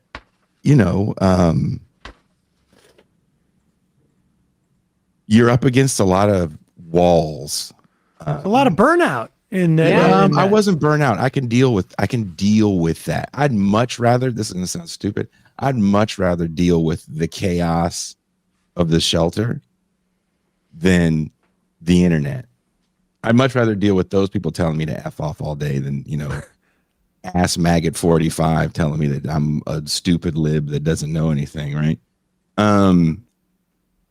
But what we were able to accomplish in a short time in that facility, which is no longer, we had education facilities for the kids that were there. There was only a handful of kids, but we used people that used to teach that were in the facility as well instead of bringing in outside people. We were able to do physical therapy for them. We were having counseling sessions for women dealing with violence, counseling sessions for men dealing with violence. It's a long-term process. Right. And not everybody's on board because every 4 years you get turnover. And that's kind of my big point is when I say this, it wasn't like 400 people showed up to these sessions, you know, it's 5. And it might not even be the 5 that you really want that are the most violent. But you start with that and you keep going. And you keep going and you keep going. And then the 4th year happens. Well, we got to kill funding for this because this many rapes happened on site. This many assaults happened on site. Yada, yada, yada, yada happened. This isn't working. We're just move on to the next thing.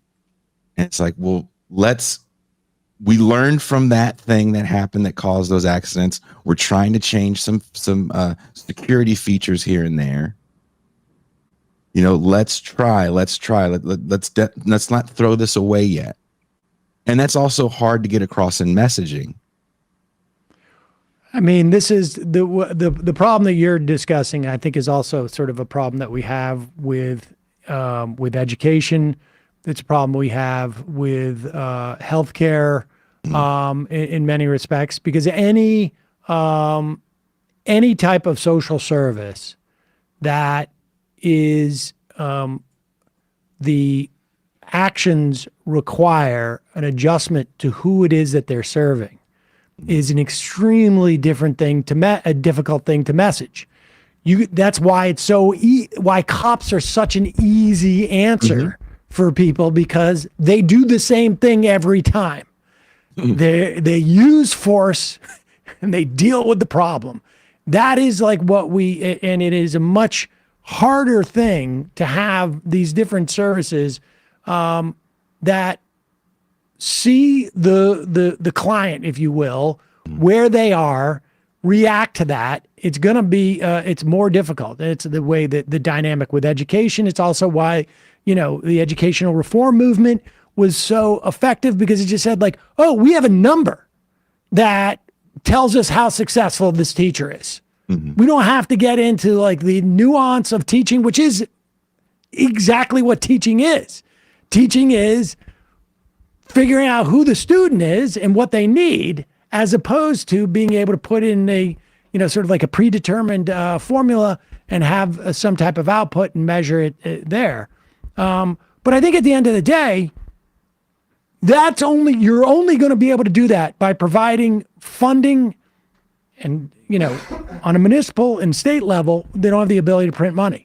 So it's really just you're going to take funding from this column and put it into that column, and then hope that that column, you know, is effective, and you have good personnel who are going to deploy that stuff in a way that's going to make sense. I mean, look, I'm not going to say the hashtag movements. Sometimes I think the problem with hashtag movements is everything is all encompassing, and the good and the bad.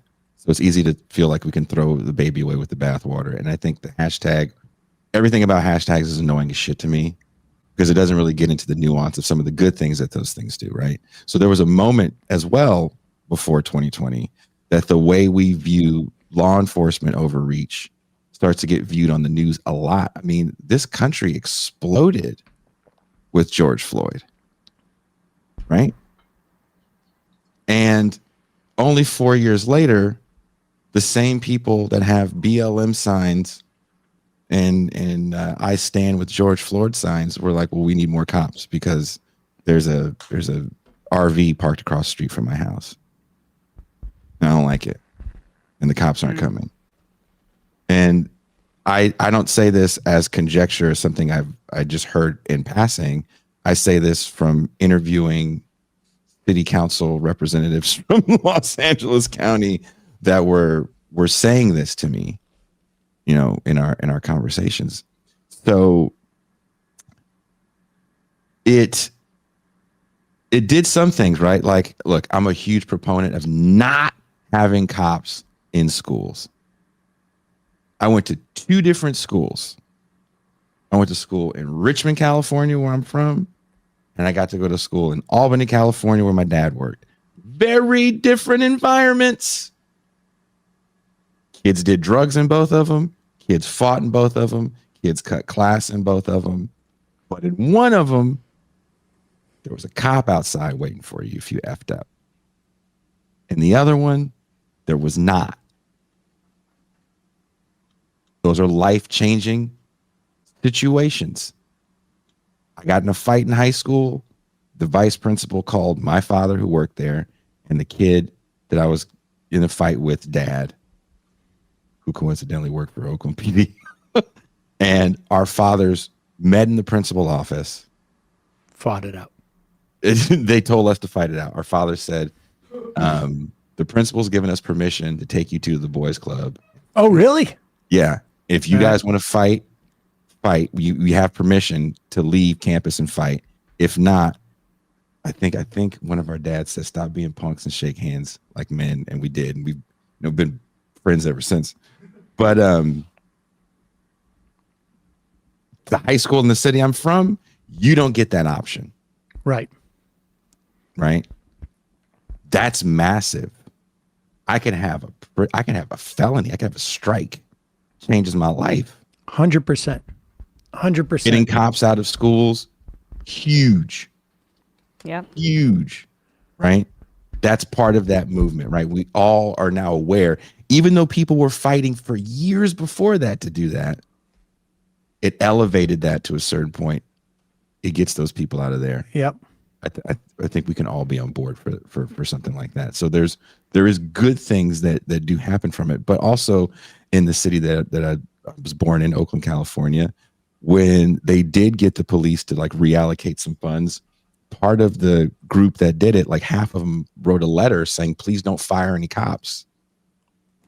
Because we live in the hood and we're scared for our children as they go to school because these cats are out here shooting like crazy. You know what I mean? Yeah, I mean, I think the point is ultimately is that, one thing is not going to be sufficient. And that there's, I mean, again, this is something I think we've said many times, is that, we need a wide range of changes to society to address these problems. But it's not just clean needles, for instance. But no, it's not. We've got to. But I do have to say, like, there's one thing, Jason, though. Like, I have to say, like, I am a bit on guard against a too overcorrection on this, because I see people talking about, say, retail theft and talk about that's not a resources problem. And I got to say, like, from what I've heard even on New Republic stuff, like, actually, that does seem like it is people who are driven through a type of desperation and are being exploited as such. And actually, like, if we actually dealt with not breaking people on things like addiction or housing, actually, these sorts of crimes would be addressed in a pretty significant way. So, like, I agree with the general take about crime, or like these sorts of, we can't treat poverty and hope to get rid of all crime. But I do frankly worry about an overcorrection on this. You mean like too much police force? Like somebody saying the people that are boosting stuff from retail places that has nothing to do with underinvestment in them, or as like any sort of thing other than needing force. And like, I think that is an over application of what you're saying, because I fully agree that there is a type of liberal who looks at like safe injection sites and like, okay, we're done with that problem. And I think that is a real risk in our current political constellation. But I also see a big problem where people say like, well, like they attack the left saying you're naive, not actually by explaining away, say, these retail boosters by saying it's something to do with poverty. And you actually look at them and they're all supporting habits. So, like, I mean, that's just what I'm concerned. That's a concern. I mean, some people just steal because they want to steal. Like, it can't be a reality. I think everybody that's a booster is doing it to fucking fun to have it. I think some people just want fucking. I mean, I cited a New Republic guy who talked to a bunch of people arrested in Brooklyn boosting, and they said they don't know anybody who was doing it for out that reason. And then the actual like Brooklyn DA's office said 80-90% of these people. And to me, it's like even if it was 1/3, I would think that actually addiction is probably a better thing to address than cops. But it's over 50% by Brooklyn numbers, and that's where I'm at. Well, they overcorrected, to your point, in San Francisco, and they changed what is going to be grand theft because it was higher because of the conditions in the prisons. The conditions in prisons were so bad in the 2000s that people were dying in holding cells people were dying waiting to get healthcare. So it was so bad. So they started letting people out. So that happens in like 2010. And for a long time, that's the way it's been. Again, it goes back to the way we see this stuff. It's not like I've never seen people rob stuff or boost stuff from the store. Look, I feel comfortable saying this now. You know, I owned a lot of stolen stuff. I had a friend that worked at Macy's in San Jose, California, and I was like, dude, how do you have so many polo shirts? This is like 1998. He's like, oh, we just steal them. Like, come down to the job. We'll steal a bunch with you too. So I was part of a culture of that at one point in my life. I guess we never did the whole run in and rob it. I think it just maybe plays well for the cameras, but go ahead. I mean, and we got to wrap this up in a second, but I think that like I don't think there is a society where there isn't some of that. And in particularly a society that, is so built around the status associated with those polo shirts back in those days. I mean, that was it. Like, I remember that. It was like, if you have a Ralph Lauren shirt, like that was, dude. Whoa, who's this guy? And Sam, every color, Sam. No, yeah, no. I mean, like I lived through that era. Like, oh wow, that guy's got that Ralph Lauren cologne in the green bottle or whatever it was. Broke his hell. I don't think, but I think like there's no society that exists without that on some level, and I guess, and certainly no society that is values money and material goods in the way that our society does, that you're not going to get some of that. But again, it's like we're talking about how do you deal with 30% of it or 50% of it or 60% of it that also is a function of human suffering in some fashion or another, because society is not providing the basic elements that one would think we have progressed to in the evolution of society, right? Like we should now be able to have developed those things. And so I don't know. But capital overcorrects by saying we're going to give more power to bodyguards, to these guards that guard this stuff. That happened in San Francisco where a young trans man was shot by a bodyguard. They got into a scuffle or what do you call them? Mall cop, whatever you call them. They have guns in San Francisco, but shot him and killed him. They got into a little scuffle. The person didn't have a weapon. They threatened him or whatever, and the guy didn't serve any time. It's a more complicated story than just that, but still, you start to give more autonomy to non-law enforcement even to have these extrajudicial powers to put people down for stealing. And to Matt's point, then it becomes a mix of the people that are just robbing to rob or whatever, and people actually, the trans person that was stealing was actually stealing food because they were battling with being unhoused, right? And they were trying to steal food, and this person decided that this was the fight that we're going to get into over somebody stealing food at a Walmart or a CVS in downtown San Francisco, and a life got lost over some candy bars. Well, fascinating piece. Fascinating piece, Jason. We're going to put a link to Same as It Ever Was in Sublation magazine, The Illusion of American Political Discourse in the Media. Thanks so much for your time today, man. Great to see you. Hey, Sam, Emma, Matt, Bradley, thank you guys for having me. Thank you for having an uncomfortable conversation with me. It was a good time. Thank you, Jason. Thanks, Jason. Thanks, Jason. All right, folks. I guess we'll do a freebie Friday. I guess we will. We will. It's already 2. St. Jimothy, breaking. Republican Mike Gallagher will resign early. Oh my gosh, you had another one? Wait, is Gallagher the one that was on the TikTok committee? Ha ha! That's hilarious. That's He'll resign April 19th. Yes. He'll resign effective April 19th. Good. That's everybody who supported. Now, who's that, coming in ban before should be then? McCarthy's seat's not going to be filled for another 2 May, months because yeah. there's a runoff.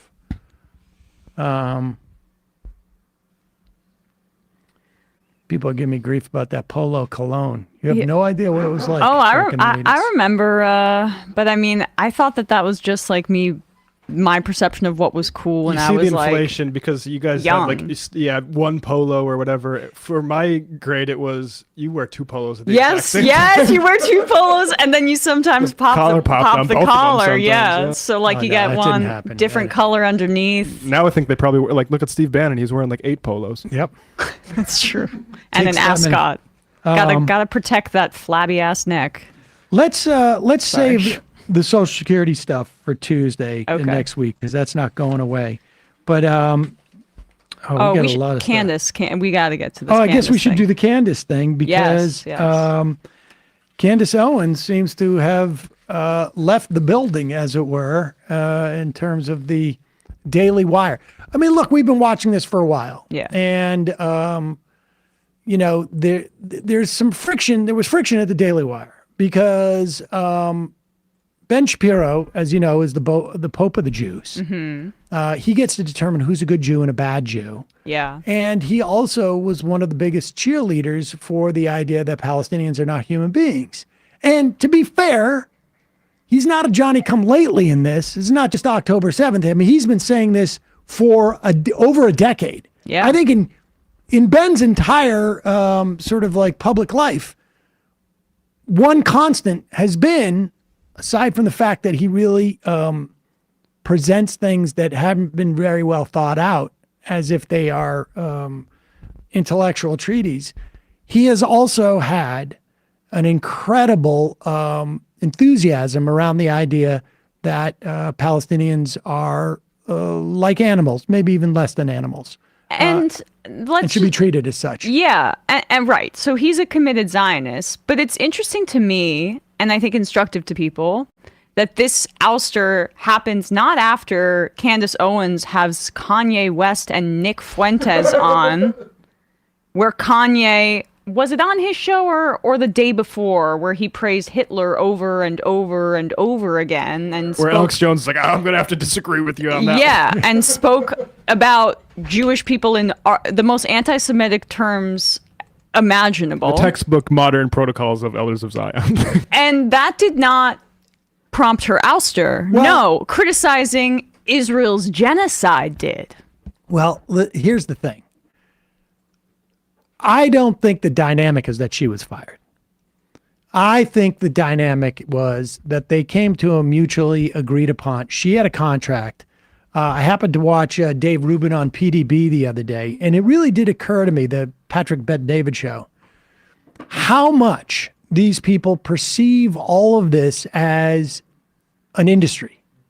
Like, they talked about Candace and Tucker and Ben and, all of the different fights they've had and this and that, but none of it was about the ideology.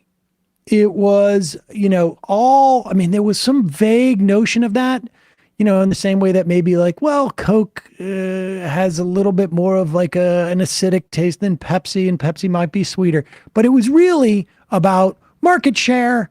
And for them, this is all business. This is really about business.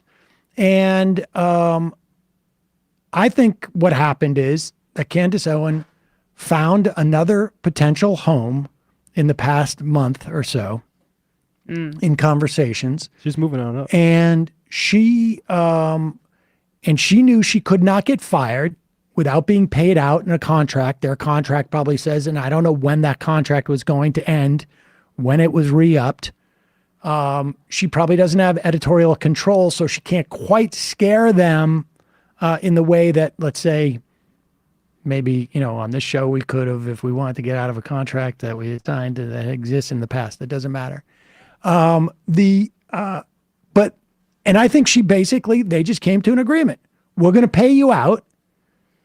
And the real question is, how many months does she need to sit on the sideline?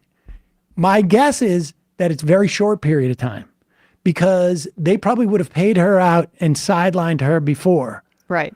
but they have come to some agreement where she's going to take some amount of money. She knows already that she has a place to land. It could be at, with Tucker Carlson, or it could be, and I doubt it, Crowder. And that's what's happening.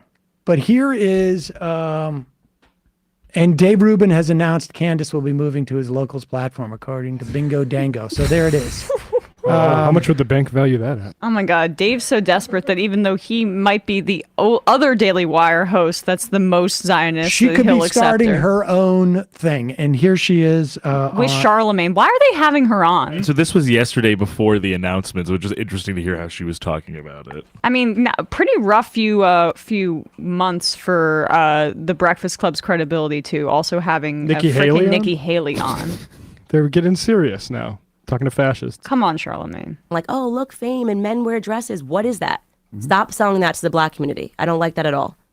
I love the way that you and Ben Shapiro are able to disagree, but then I guess still have a business relationship. Because I saw him recently tell you, I think it was maybe a few months ago, he told you to quit over your Israel coverage, your Palestine Israel coverage. Yeah. What was that about? Well, he told me, the tweet that he responded to was actually just some biblical passages. And he thought that it was me saying that I had to choose money over I don't know how we interpret it, but it was definitely not. I just meant it as peace, calling for peace, because, there was a video circulating of him calling me a disgrace and a faux professional or whatever it was. And I decided to choose peace. And then when I chose peace, he responded to the peace with not peace. So why wouldn't he just fire you? Well, as I explained on Tucker Carlson's show, Ben doesn't have the power to fire me. And it's not even saying that we disagree on Israel and Palestine. I just think that he's obviously, his wife is Israeli. He spends a lot of time in Israel throughout the year. I think when you have an emotional attachment to some place, that sometimes your reaction to anything is going to be. Pause it for 1 second. Whoa. Is she saying that Ben Shapiro's feelings are operating over facts? My feelings could never get in the way of facts. What? Okay, go ahead. Time in Israel throughout the year. I think when you have an emotional attachment to some place, that sometimes your reaction to anything is going to be more extreme to it. I have some relatives that are from St. Thomas. If what was happening in that region was happening in St. Thomas, I would probably be the most fired up out of everybody at the Daily Wire.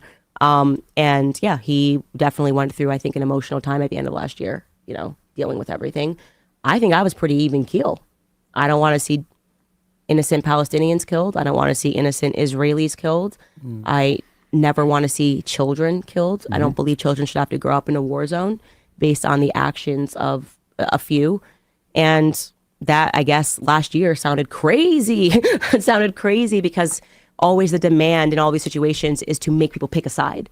And then if you don't pick their side, then you get smeared and you get libeled, right? So if you don't say, I want every Palestinian murdered, then suddenly you're pro-Hamas. If you don't say, I want every Israeli person eradicated, then suddenly Sorry, you're can we just pro- pause and remind people what she actually said? She's right that she's been even keeled about this, and she said no one should support genocide or that sort of thing. She didn't say Israel genocide. She said the genocide would be objectionable, and Ben Shapiro did get mad about that. I just want to be explicit about what she actually did say. So if you don't say, I want every Palestinian murdered, then suddenly you're pro-Hamas. If you don't say, I want every Israeli person eradicated, then suddenly you're pro-apartheid, whatever the arguments are. And I think both of that is extreme. You said no government anywhere has a right to commit a genocide, ever. There is no justification for genocide. Yeah. That is going to age so well. There we go. Genocide is always wrong. It is, guys. It is always wrong. And doesn't matter at any point in human history, any person that is advocating for genocide is always in the wrong. And when I wrote that tweet, I was referring to Brian Mast, who was a congressman. He got up and he literally said in Congress that there's no such thing as an innocent Palestinian. And I was like, that is genocidal, right? As soon as you say an entire group of people are all evil, you are now laying the groundwork to justify a genocide. And that to me was wild. So I spoke up against it. Interesting. She comes off as a rational human being there. I hope that Charlemagne brought up the stuff. Tell us about the part where you thought not Hitler was good. Yeah. But Right. It was not. It was the fact that he was expansionist. That was what her commentary was. That he was didn't confine his policies to just Germany. That he decided to be an imperialist. So, I mean, a more direct follow up would have been is Israel committing a genocide right now? Do you want to actually go on the record and say that? I don't know. Candace wouldn't. Yeah, exactly. She got closer than I thought she would. Yeah, but I mean, because why I'm cynical is that she had Norm Finkelstein on and made some noise and then went on maternity leave and then came back and instead she started talking about Jewish Marxists and she meant Rabbi Shmuley.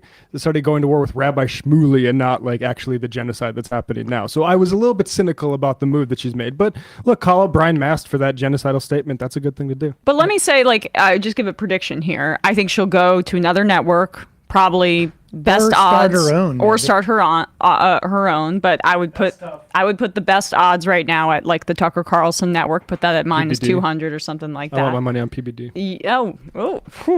That's good odds for that. And she's going to be an anti-imperialist, anti-war, anti-Ukraine funding, but also anti-Israel funding, kind of paleo-conservative as her new rebrand. That will be my guess because, I think that she will probably frame her departure from the Daily Wire as they're neocons, they're kind of Nikki Haley-esque, we're the more isolationist, we want to focus on the border. Right. So, she actually for the first time made like a reasonable, decent point. I mean, she's fence-sitting there and sounded somewhat rational. I think, as you were saying at the beginning, we underestimate how much they view it as a business. Like, why is Ben Shapiro moving away from his, I'm a wonky policy guy thing and talking about Barbie and whatever the box office is every week? It's because it's that cynical for them. So if now she can kind of be a little bit more forthright as an avenue to rebranding herself, that's what that will be. It's all about the money for these guys. Put up the tweet from Jeremy Boring today. That was yesterday, and here's today. Daily Wire and Candace Owens from Jeremy Boring have ended their relationship. And it is fun to look at the replies to all this because it's all these right-wing, but probably anti-Semites, saying, you're regulating and suppressing her speech. But I am all for letting them fight. Absolutely. But to your point, guys, too, about the business side of it. I mean, these guys are also all in some way or another prominent. The people who are prominently featured on the Daily Wire: Ben Shapiro, former screenwriter; Jeremy Boring, former Hollywood, prospective aspiring Hollywood executive; Michael Knowles, former actor. Like, these people are playing parts in a way, not of course in their presentation, but they're also like. We have roles to fill in. The new season for us is now the Barbie shit because that's what people want to hear. I don't know. I'm a former actor.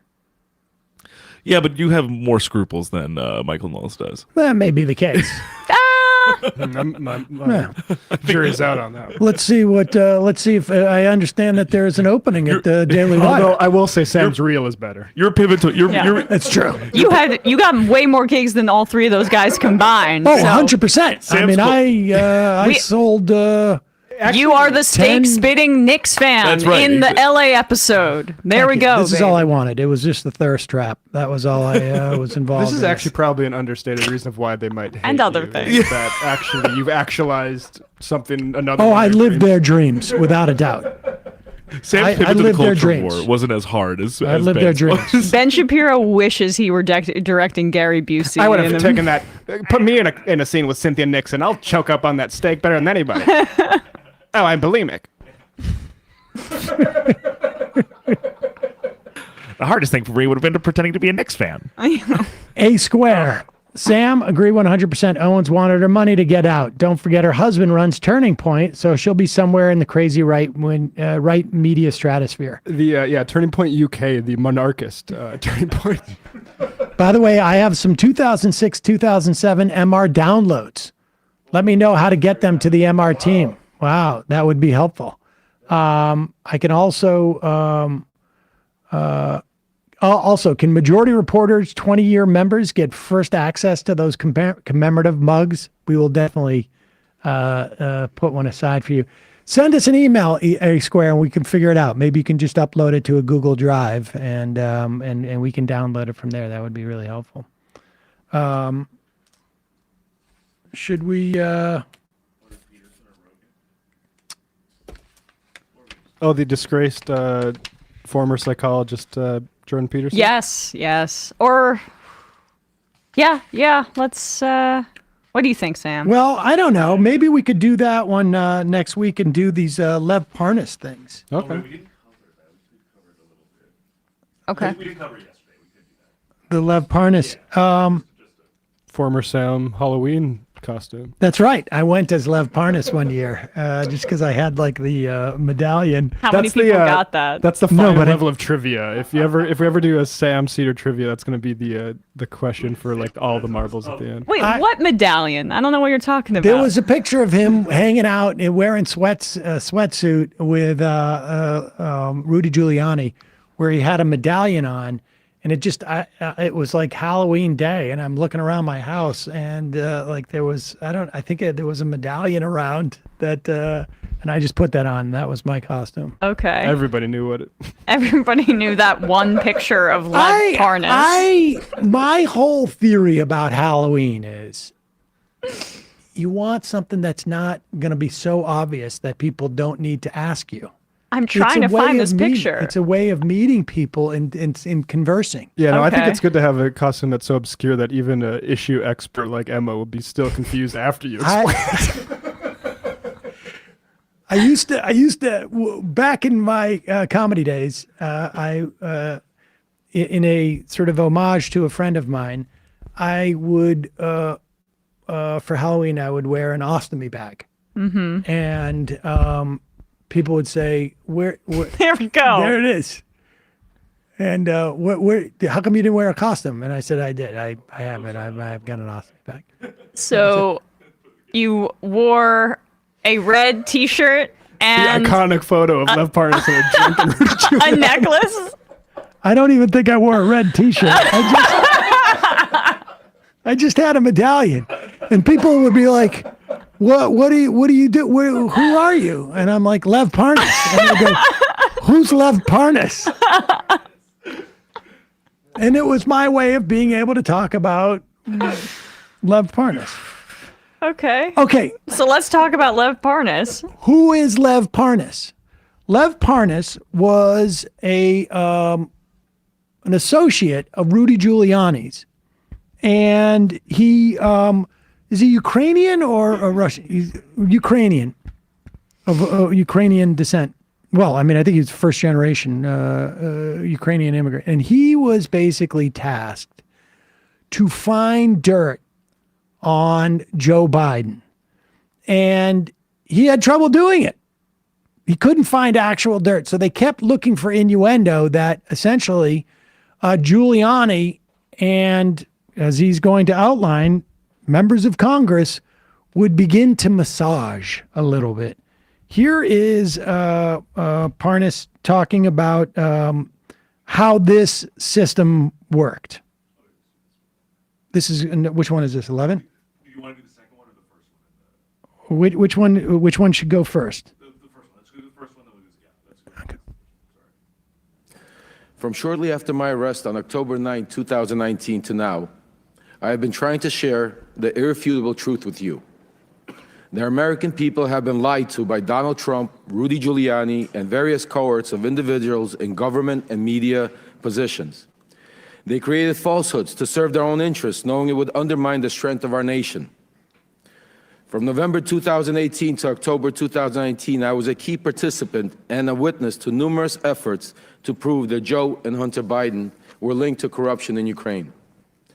Rudy Giuliani, on behalf of then President Donald Trump, tasked me with a mission to travel the globe, finding dirt on the Bidens so that an array of networks could spread misinformation about them, thus securing the 2020 election for Donald J. Trump. Ironically, when I was arrested, my original indictment linked me to an individual referred to as unindicted co-conspirator 1. We now know this individual to be Congressman Pete Sessions, who sits on this very committee today.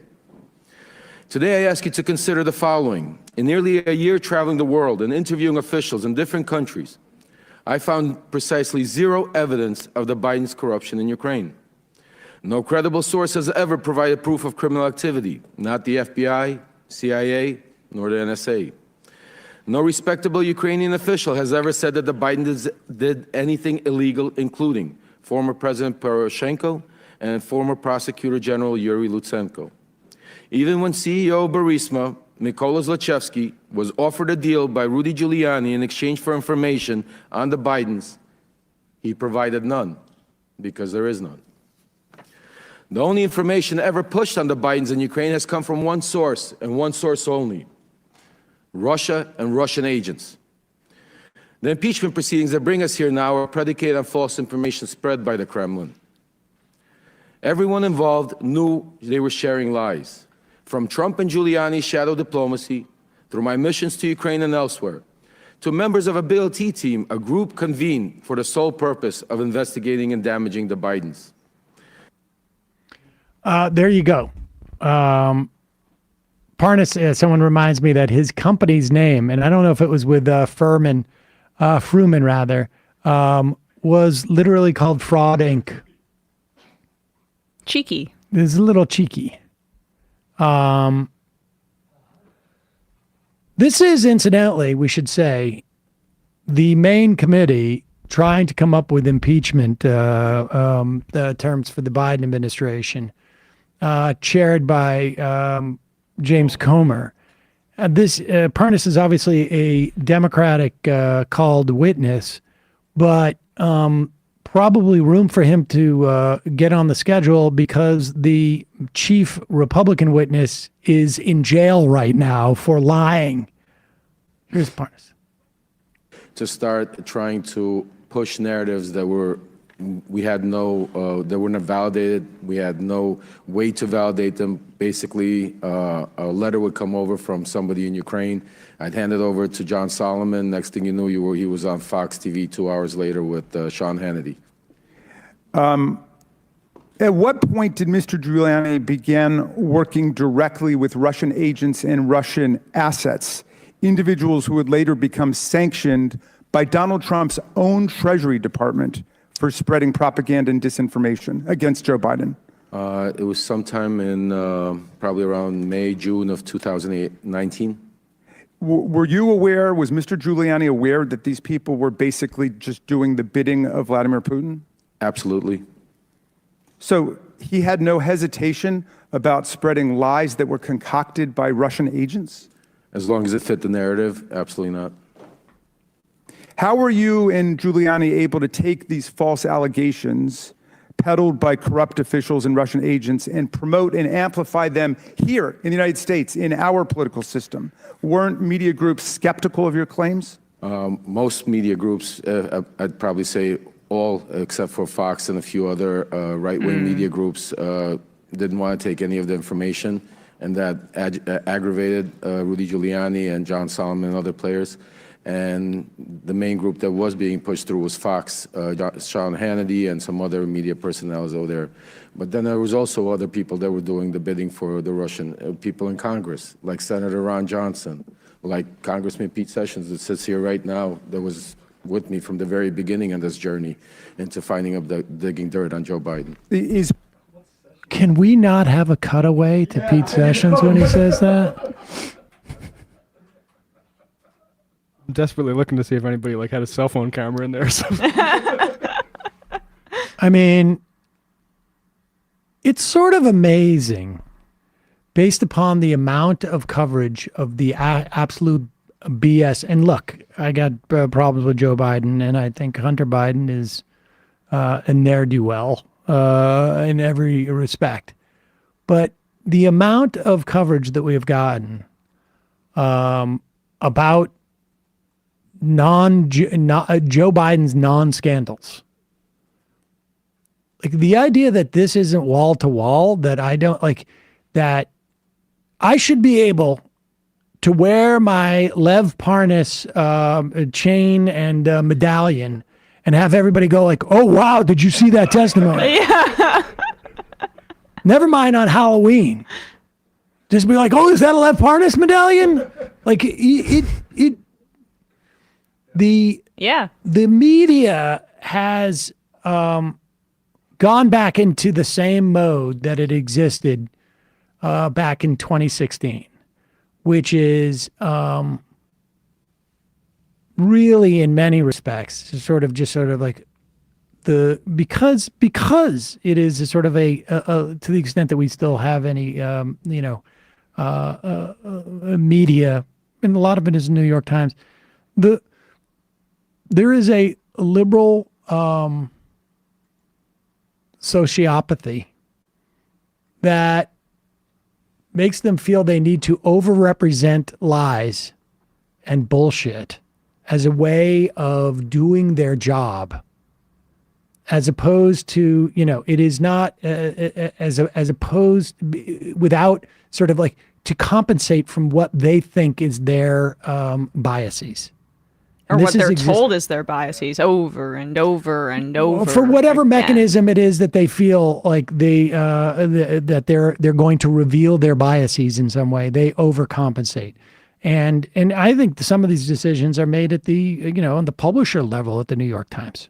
Was it the Clinton cash? Is that? Yes. Yeah. People forget this, that the New York Times partnered with Steve Bannon. Before anybody knew who Steve Bannon was. And by anybody, I mean the Times had a vague notion of who he was. They partnered with him to run excerpts of a book that he basically produced, that was all about Clinton's emails. The New York Times did.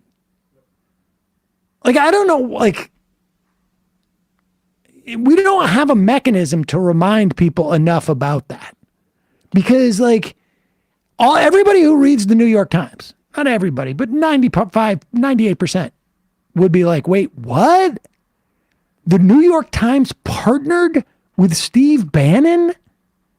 Peter Schweitzer. We heard more about people being upset that the New York Times published Tom Cotton talking about military rule and how censorious we were being by criticizing that than we'd heard about Peter Schweitzer. Because it happened far enough out in the run up to the election that people were not aware of what was going on. They weren't paying attention. And it was also in an era where we were in between blogs and social media really rising to the level of where it was, in the late teens in this country. And it's just amazing. We'll, I'm sure, get even more subsequent reporting about the origin of the laptop.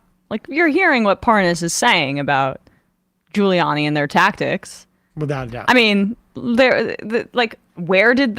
is the origin of the laptop? Oh, it was Hunter Biden's laptop was found at a repair shop, and Delaware. They also we accessed all of its most salacious contents. You're a and lib if you published care them. about the chain of custody on these Yeah, sorts of things. apparently. And I mean, never mind people knowing Lev Parnes. What about Alexander Smirnov, the lead witness in this? Gal who Rust, the Chinese asset as well. Admitted Russian asset, basically. Smirnov is admitted Russian asset, yeah. And also, Yeah. And it is interesting, though, too, that I feel like the taxonomy of this stuff for Republicans has gotten so shorthand that, Jim Jordan can kind of just go on Fox and rifle off, 7 different Ukrainian names to the point where it's, hard to actually contextualize all of it. But when you listen to Parnes, he basically line by line deconstructs all of their points about what was occurring specifically in regards to Ukrainian oversight over Burisma.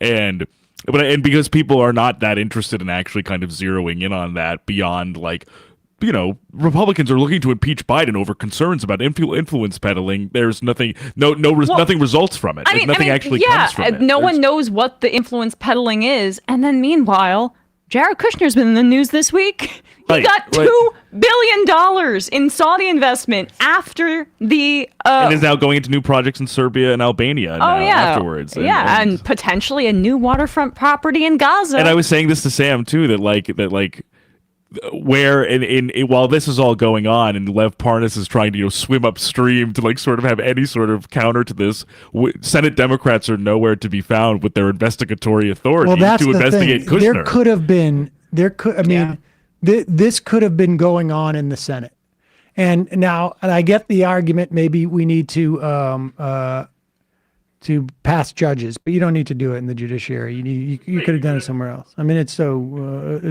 such a failure.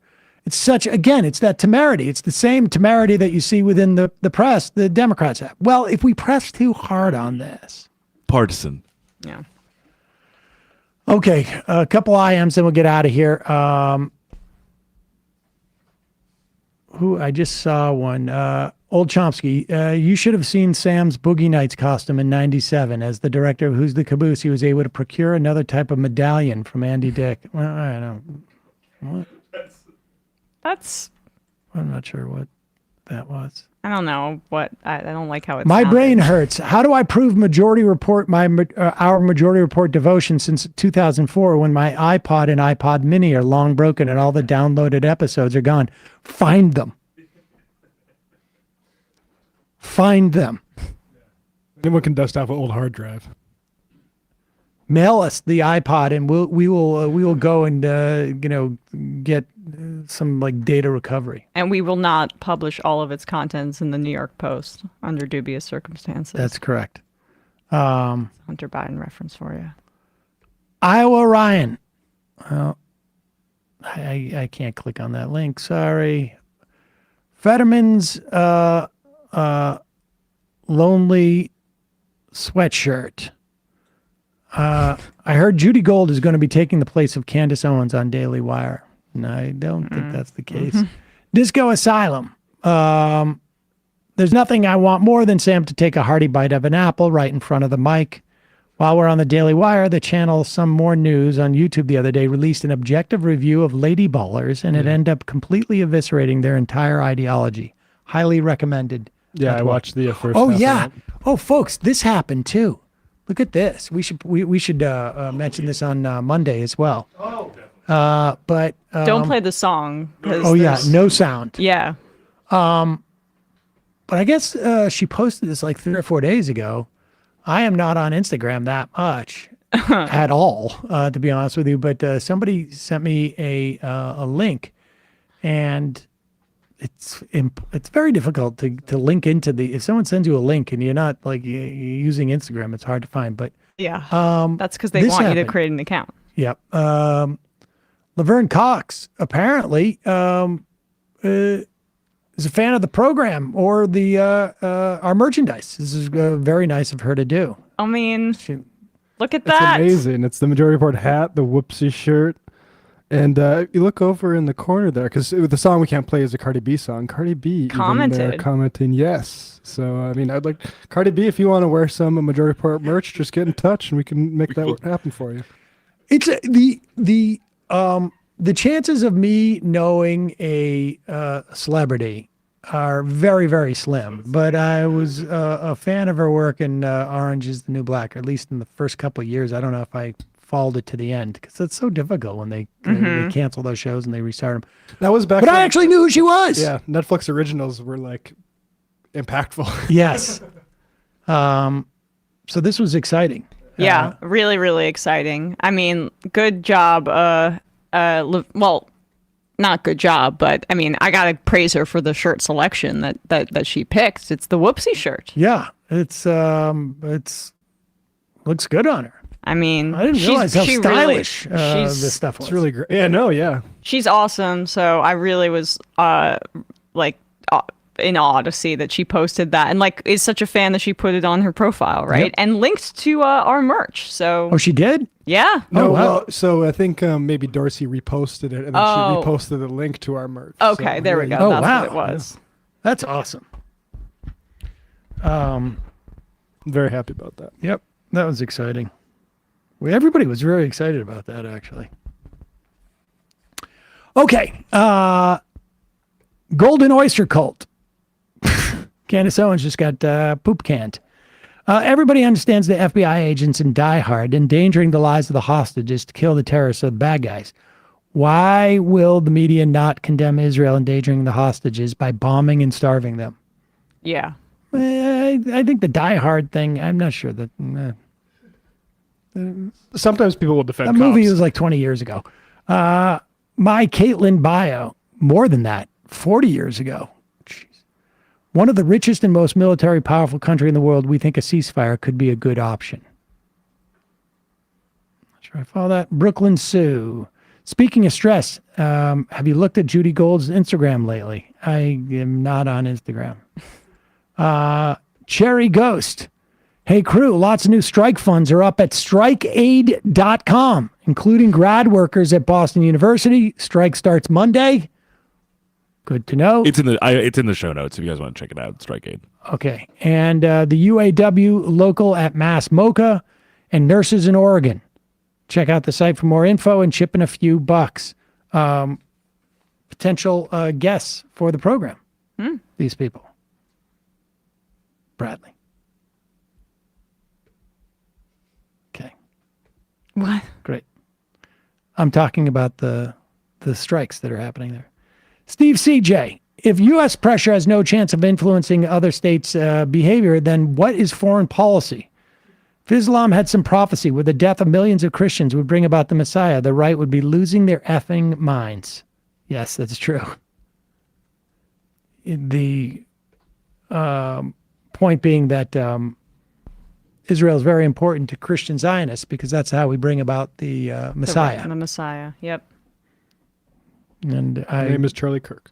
I am contractually obligated to remind people that 2/3 go to hellfire, 1/3 sit on the right-hand side of God, and I've got to be in that 1/3 because of my eczema. Yeah. And hellfire is one of the worst things. For Because eczema. my eczema gets brought out in heat. Yeah. That would So- be tough. I'm a winter guy, so I'd be okay. I just feel like God would not, hellfire is one thing, but hellfire with eczema, No. too much. Can't happen. Too much. Ostentatious. Inviting Netanyahu to address a joint session of Congress is giving a lollipop to the toddler who just burned down the neighborhood. Sleepy Joe Rogan. They'll be held to pay. They'll be held to pay. You're splitting hairs now. Okay. That is a Frank Luntz.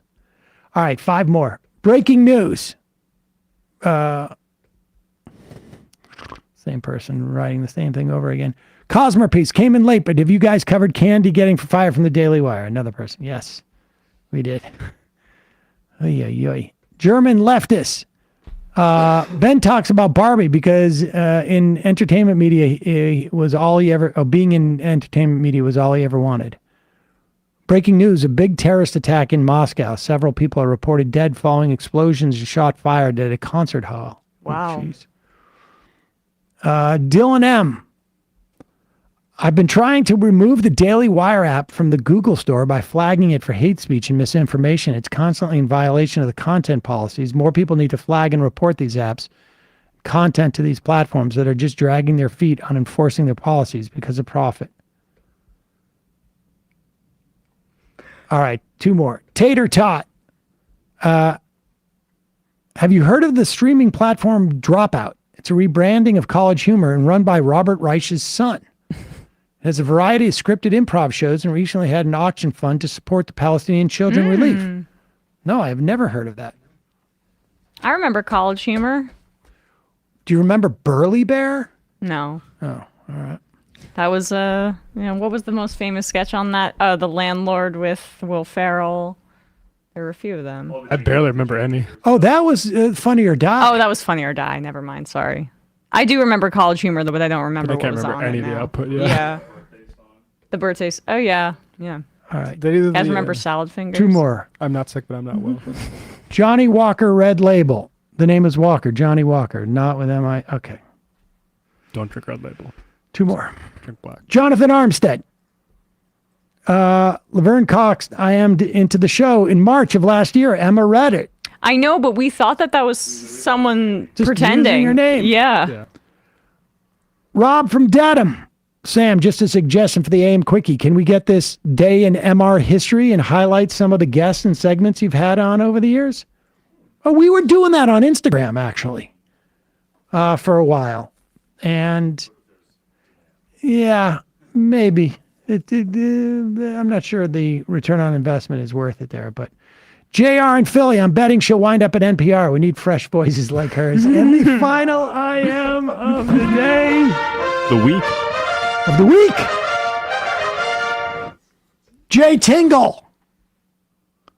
What was the Mike Lindell thing you brought up on Wednesday? Oh, yeah. We're going to have to do that next week. Mike Lindell is evergreen, as we say. It's funny JR in Philly said that about NPR because Ronna McDaniel just got hired by NBC News. That is like, if the world is a simulation designed to drive me insane, Candace Owens will go to NPR. And Yep. she'll be on like Morning Edition or whatever their show's called. Bradley, Matt, Emma, great job this week. Great job, John Aarons and Dorsey Shaw, Julie Seder, Isaac, and Kelly, and Christina, and Chris, and of course, Jacob and Corey on the AM Quickie, and Maria. See you on Monday. It might take all the strength I got to get to where I want, but I know somehow I'm gonna get there. I wasn't looking when I just got caught between the truth and the lie bar, but finding out won't make me feel any better. Yeah, I know the clock is ticking, but the meds are gonna kick in, and my pilot light shining bright. I guess somewhere the choice was made for the option where you don't get paid, for the road that bends before it finally breaks you. I guess somehow I lost my drive between the 101